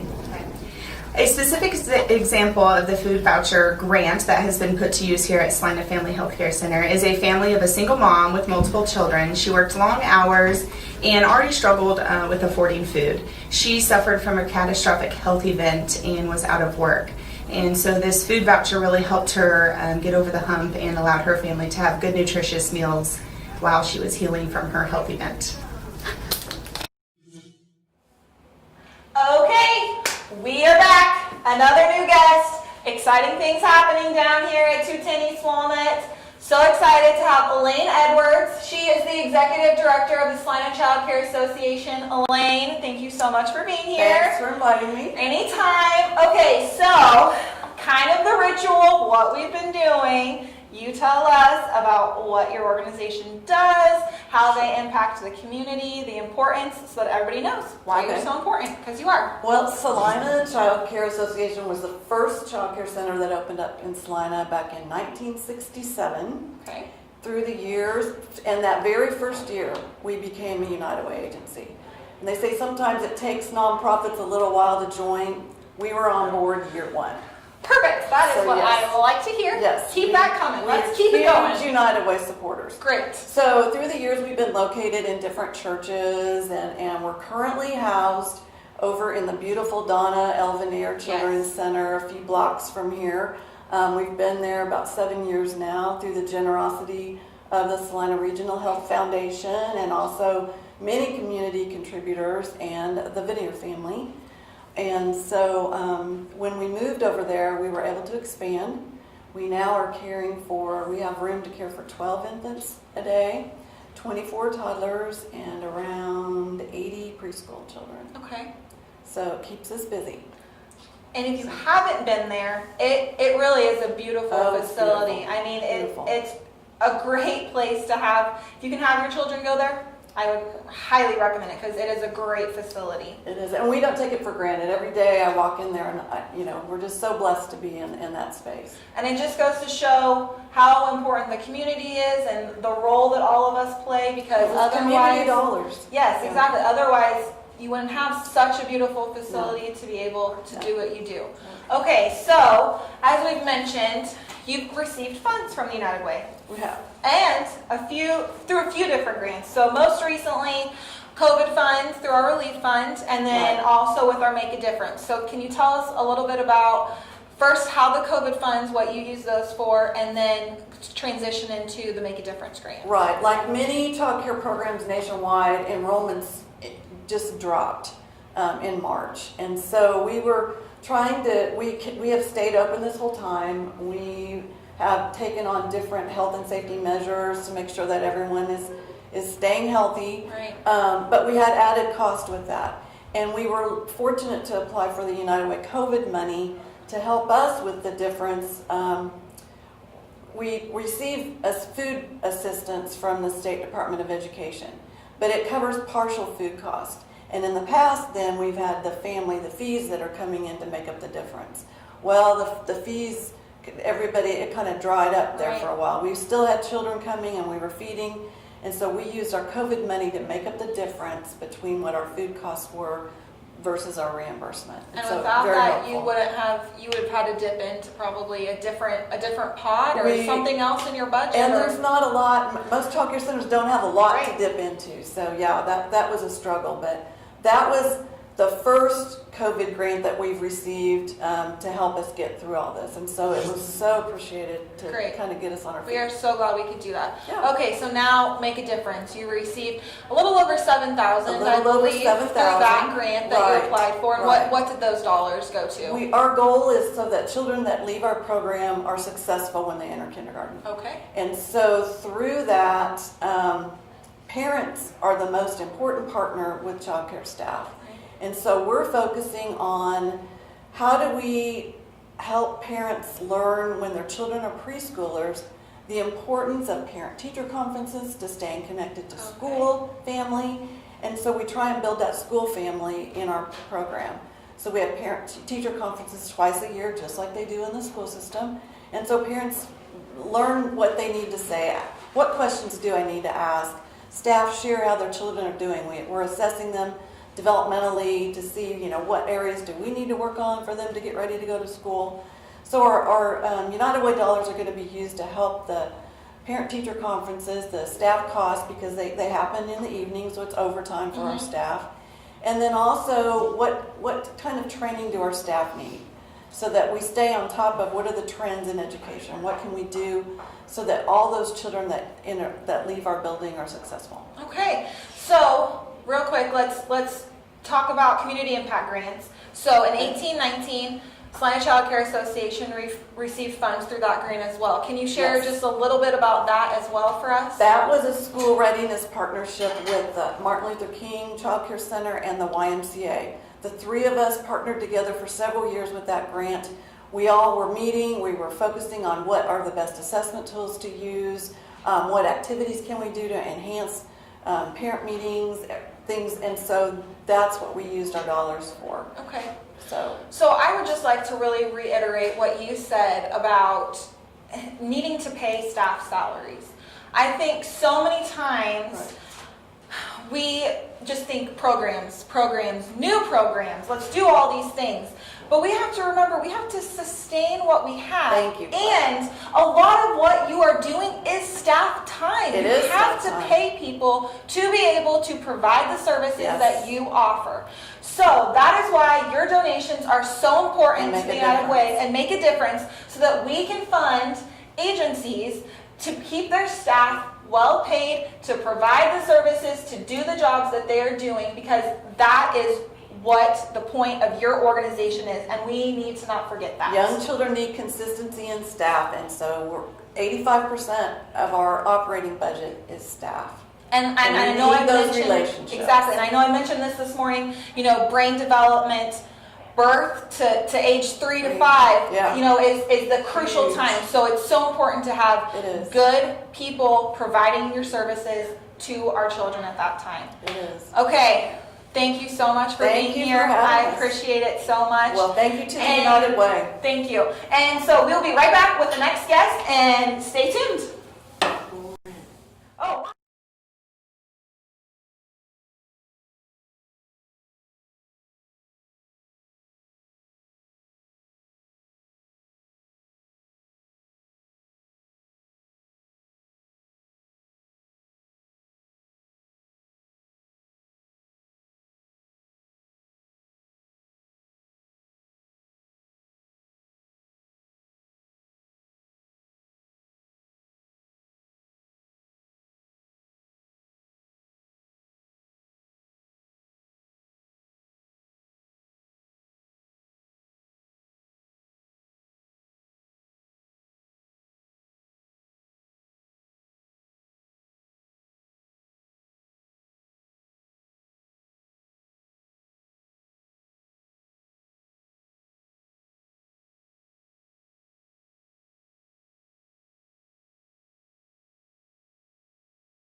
Okay, we are back. Another guest, Erica, Trust Officer for Bennington State Bank, and she is a member of our Finance Committee. So, another new area that you haven't heard about from the Saline Area United Way. Erica, can you tell us a little bit about the Finance Committee, what role you play, what the role of Finance Committee plays, and just share with people who do donate the trust that they have with giving their dollars to the United Way, with what a great committee we have. Certainly. Thank you, Claire, for having me here. It's been about 2 years I've been on the Finance Committee now. It's gone by so fast. We've been tasked with so many things lately. But our Finance Committee is comprised of, we've got several financial advisors, attorney, a CPA, and many other experts in the financial industry so that we can make sure that the Salina Area United Way has a strong finance security there. Recently we've been looking at reducing expenses. The more that we can reduce expenses, the more dollars that can go back into the community.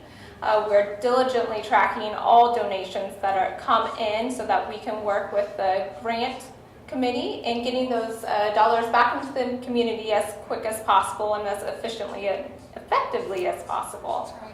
So yeah, it's great. We've been doing a lot. We've developed a new investment policy statement. That's right, we have. Yeah. Spent a lot of time on that. That way we can have a strong financial policy with the goals of capital preservation, adequate liquidity. That way we can get those dollars back out there, and strong governance and accountability. So perfect. Well, thank you so much for being here, sharing that information with us. I think sometimes we talk about donating and all of the agencies that we give money to, and we sometimes forget how crucial, like, the financial side of where your dollars are going to, and that they are being monitored, and we are taking that very seriously because of what we do here. So we really appreciate you being here, and I hope that kind of gave you another way to look at what all goes on here. So perfect. Thank you, Claire. Thank you, and we'll be right back. Amen.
Okay, so new guest here. We're going to talk fast so we can stay on track. Amanda Otto, Executive Director for Big Brothers Big Sisters here. She's going to start off by telling us about Big Brothers Big Sisters in case you don't know what they do. So, take it away. So, short and sweet, Big Brothers Big Sisters is one of the largest and oldest nonprofits in the country.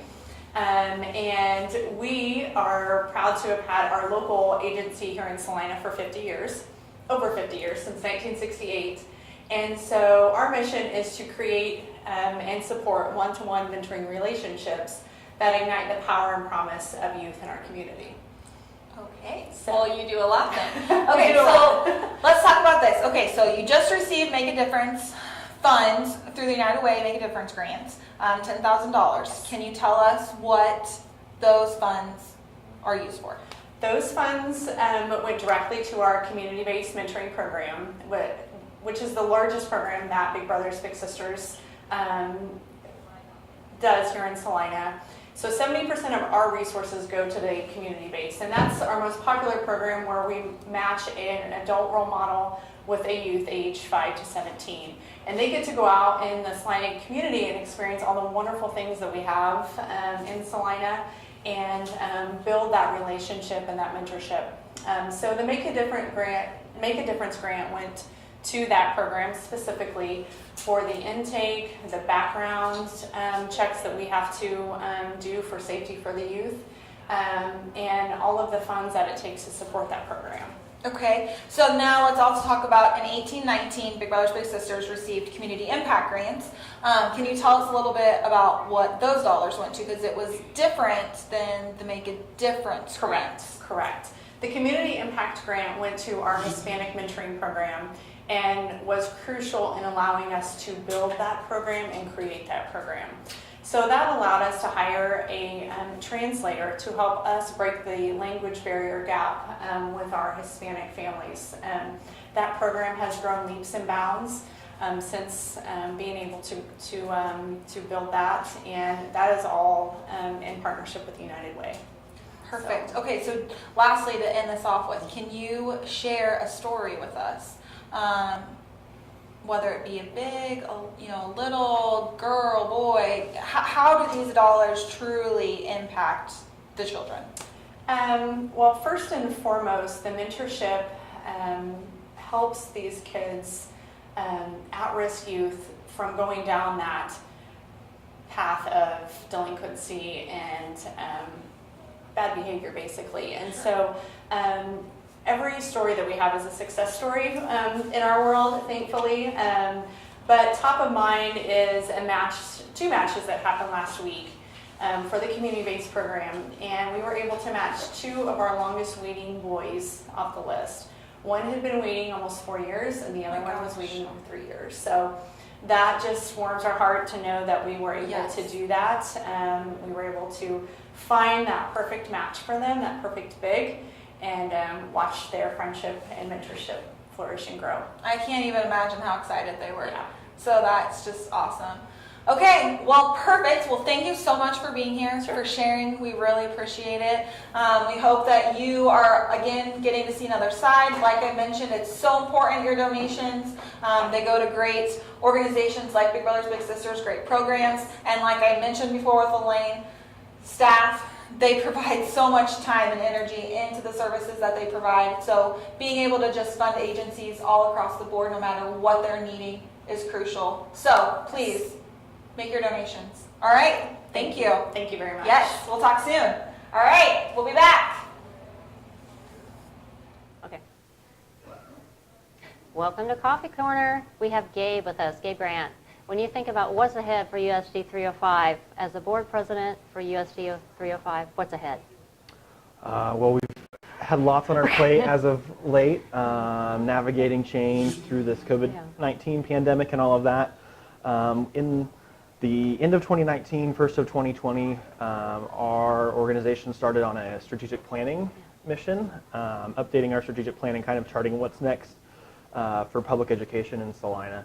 That started with listening sessions with our staff, community members, several student groups, kind of analyzing what USD 305 is doing well, where we have opportunities to improve, and what a successful graduate looks like from Salina Public Schools in 2020. So we've been aggregating all that data, going through it as a board and with Superintendent Exline, kind of looking for trends. Our community was very kind of together in growing students' social emotional awareness, growing critical thinking skills, and growing our students' communication abilities is kind of what they see, on top of the academics obviously, but kind of what's necessary for a graduate of Salina Public Schools in 2020. So we've tried not to let that fall by the wayside as we've been tackling other things over the past 6 or 8 months, but it's been exciting to go through that process and kind of set up what's next. Well, a year ago we did our strategic plan, and that is helping drive our direction with things that are happening now. And keep up the good work on behalf of the fact that the Salina United Way Board of Directors and the staff and the community, because education, one of our goals is to increase the graduation rate. And it sounds like with your strategic plan, you're going to continue that and continue moving that forward with all the students. So absolutely. thank you for joining us on Coffee Corner. We appreciate you coming by today. Thank you.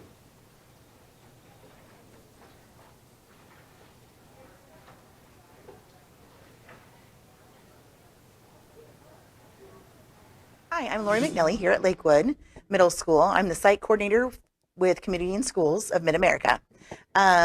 Here today just to thank the Saline Area United Way for our grant award and tell you a little bit about how it's impacted our students and families, especially the last few months with the pandemic. We were able to use funds to provide supports through the summer. Students weren't able to access meals, and we were able to provide those either by porch drop-offs or we provided mobile distribution sites throughout the community. We collaborated with USD 305 to provide resources at the grab-and-go lunches. So in addition to them picking up their lunch, they were able to stop at the CIS booth and maybe get some basic needs met, like hygiene products, tissues, toiletries, things like that, as well as snacks, food, and also school supplies and clothing and shoes, all of those kinds of things.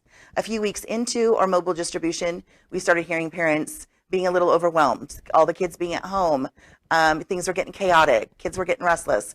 So I decided to expand the mobile site a little bit by encouraging some social and emotional type resources as well. So I provided parents with fidgets and crossword puzzles and word searches and coloring sheets and things, Play-Doh, sidewalk chalk, bubbles, that would entertain the children at home while they were going through this pandemic as well. There was a lot of stress on students and families. These services were provided not just to CIS students, but to all students in Salina that came through the line. Nobody was turned away. CIS has the belief that all children matter and all children needs will be met.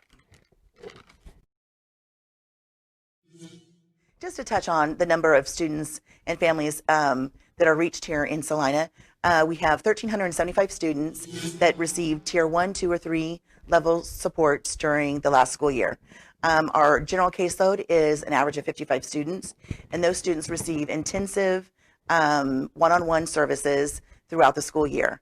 But all students in the building can receive Tier 1 supports. An example of a Tier 1 support that I ran here at Lakewood was our lunch with an officer.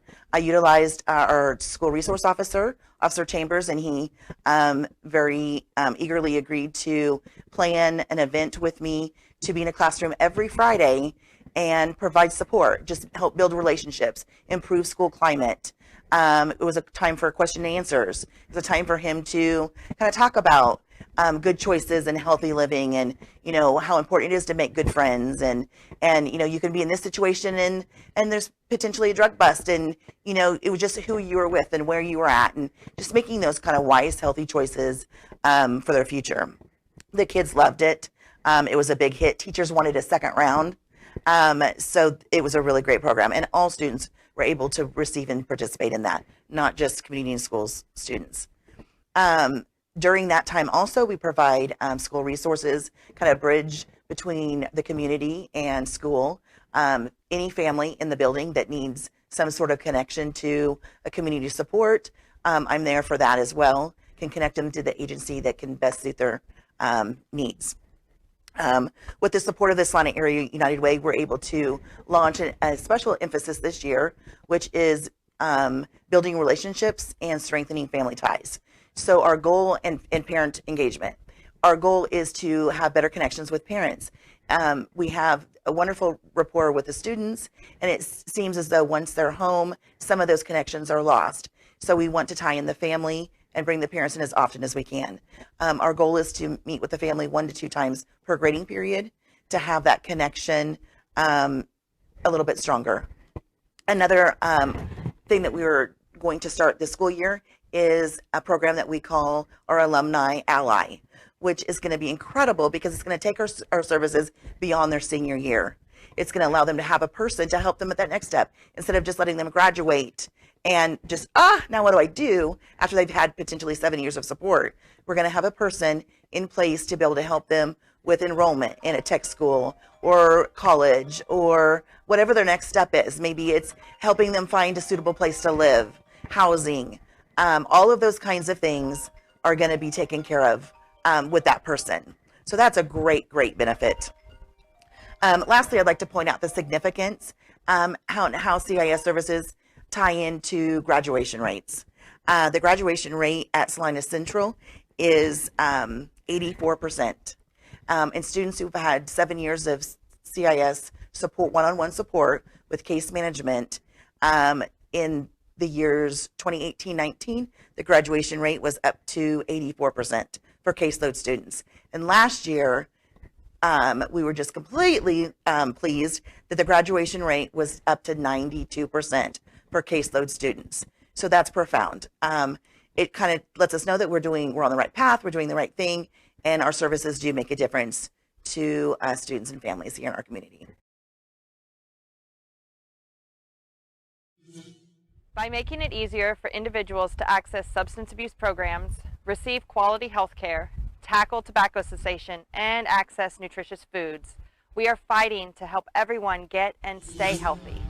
Hi, I'm Rachel, Wellness and Prevention Coordinator with CKF, Central Kansas Foundation.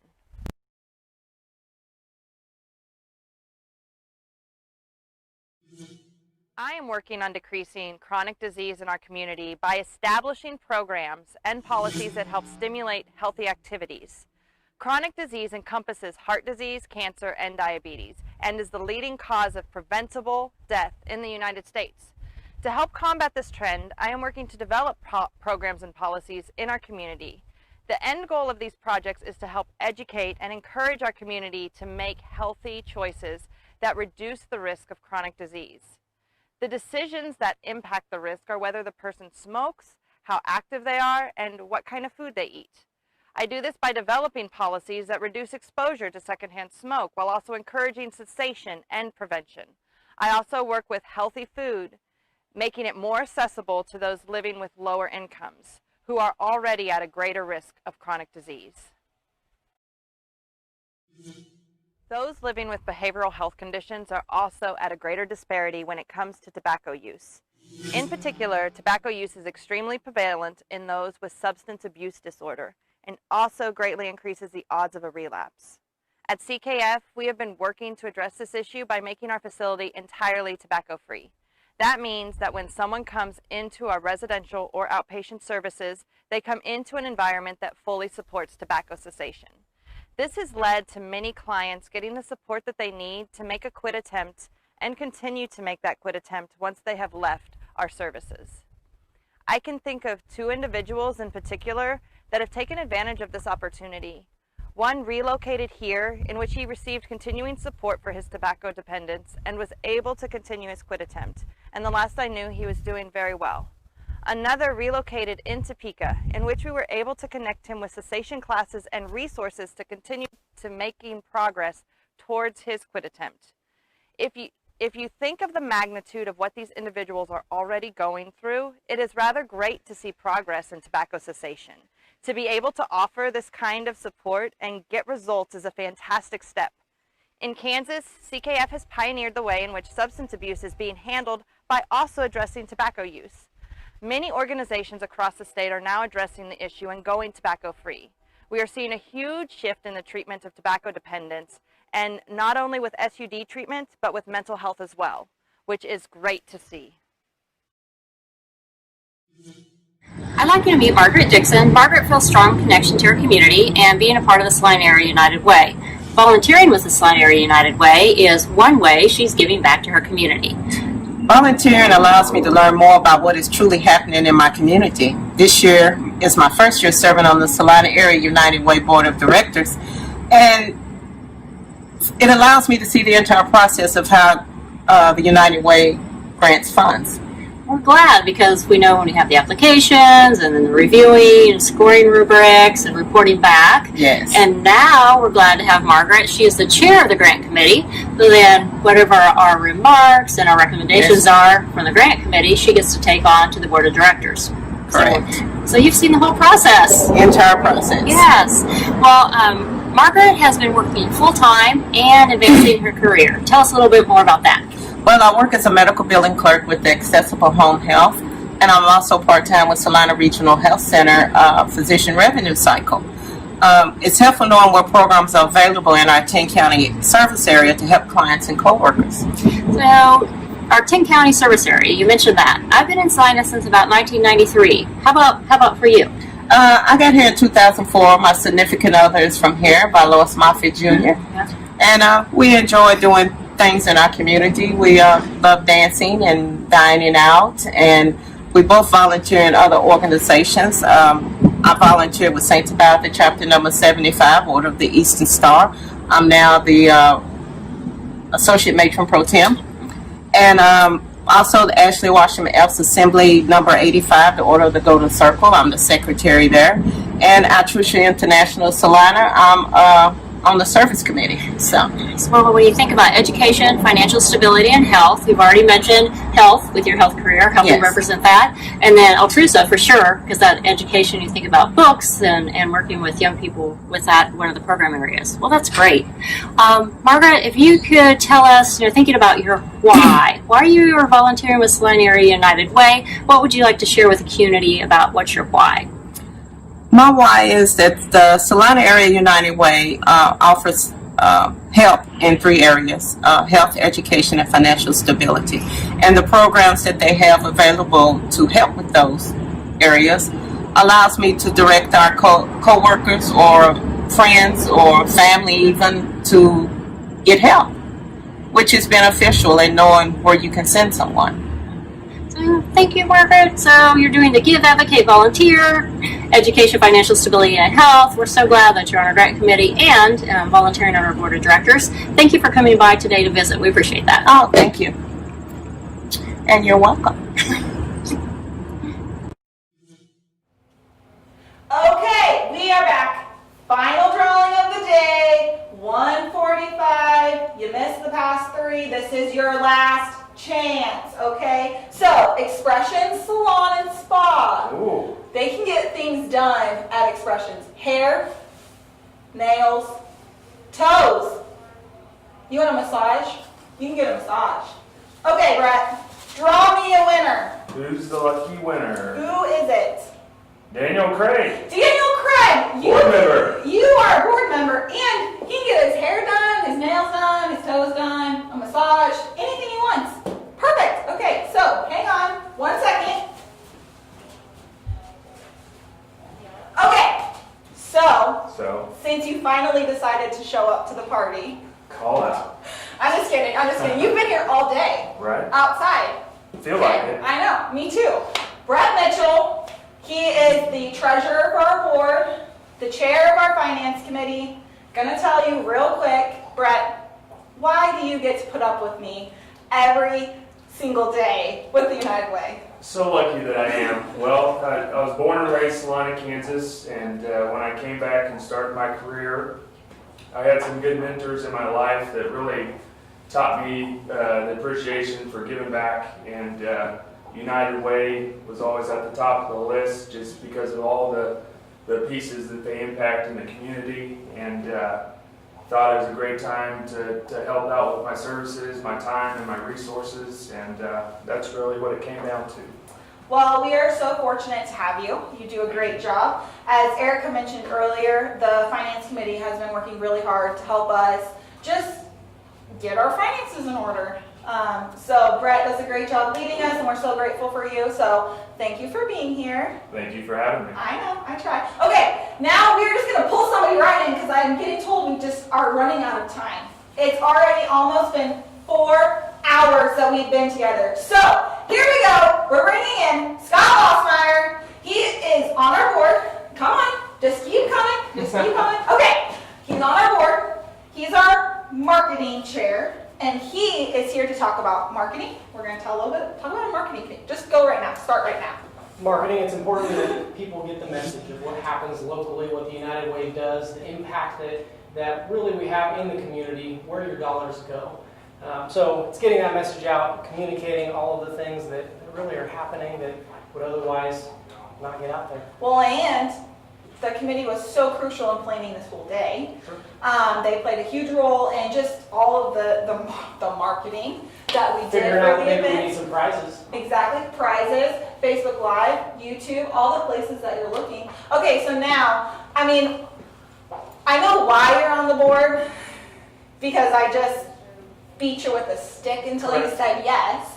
But why did you say yes, besides me beating you with a stick? I participated in a lot of campaigns, and I guess I've learned over the years exactly the message that we're trying to communicate, why United Way is important in the community, what it is that we do, and through some of those campaign drives, I've definitely learned some things that keep me interested.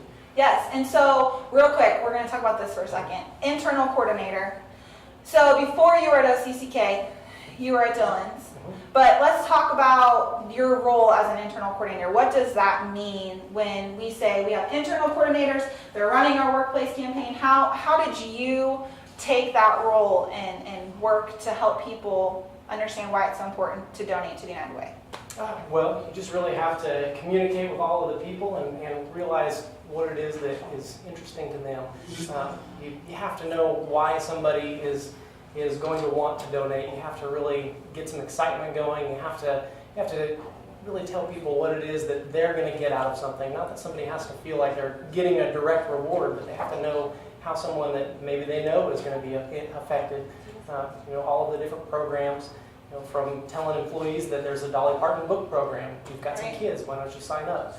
The tax program, take advantage of that. And so after people realize all of the things that happen, you drive some of that excitement, you get people interested, and then the donations are easy from there. That's right. Okay, so we're coming up on the end. Like I said, 4 amazing hours that we've been spending together, and I know that you all enjoyed every minute of it. So we're going to pull in a couple people. Let's move our chairs out of the way for a second here so we can make room. So we're going to pull a couple people back in here. We're just going to do a little wrap up, share a little bit of information because we have not bombarded you with enough today. So we got everybody in here? Yep, okay. Okay, so this year's campaign theme, building bridges, okay? Yesterday, today, tomorrow. Reminder, United Way, we've been here for more than 80 years. We've been here since Community Chest.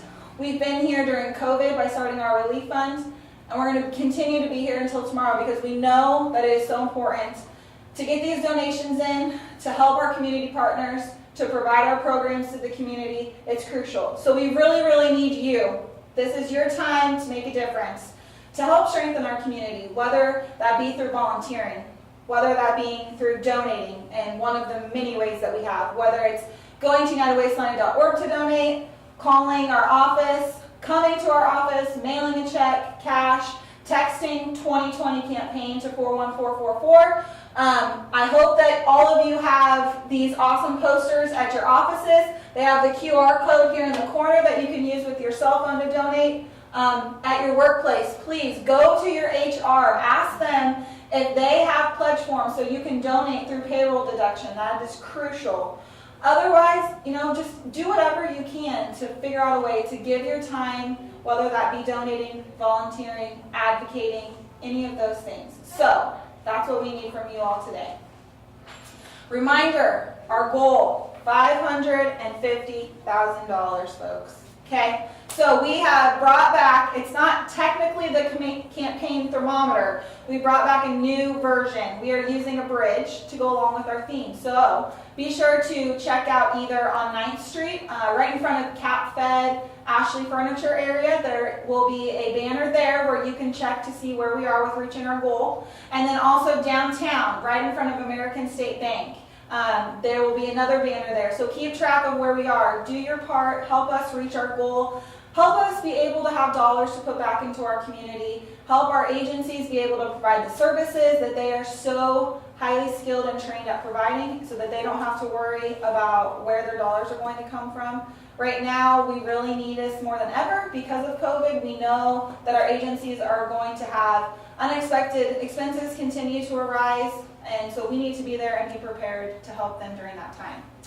Lastly, we want to thank our sponsors, American State Bank, Capital Federal, First Bank, Crazy Eggs Tent Rental, Next Tech Wireless, and then of course all of our businesses that donated prizes today and that will be given out once you turn in your pledge forms and donate. Steeple Theater, Ashley Home Store, Blue Sky, the Country Club Golf Course, Expression Salon and Spa, Salina Community Theater, Sanity, Great Life, Martinelli's, and Rebecca James. Without these donations, we wouldn't have been able to have awesome prizes for all of you and give back to our community that way. Lastly, you guys got anything else to add? I feel like I just talk. You did a great job, but get out there and donate. Yep. Yes, please We do need your you. part. We need you. Your community needs you, and this is really the prime opportunity to be able to do that. So, with that, what time we got? Thank you. 1:57. You know what? I have 3 more minutes. I could stand here and talk and gab if you haven't had enough. Just kidding. I won't do that. We'll wrap this up, but thank you so much for joining us. If you logged on and checked us out via Facebook or YouTube, or if you were able to come down, get some lunch, and hang out with us, we really appreciate it. And we hope that this was beneficial, informative, and you have a better idea of what we're trying to accomplish here at the Saline Area United Way. Thank you so much. And I guess I really have to do this because otherwise I might get yelled at by everybody. Thank you for joining us for our kickoff. Woo! Okay, that's it. Signing off. Thank you everybody that helped. We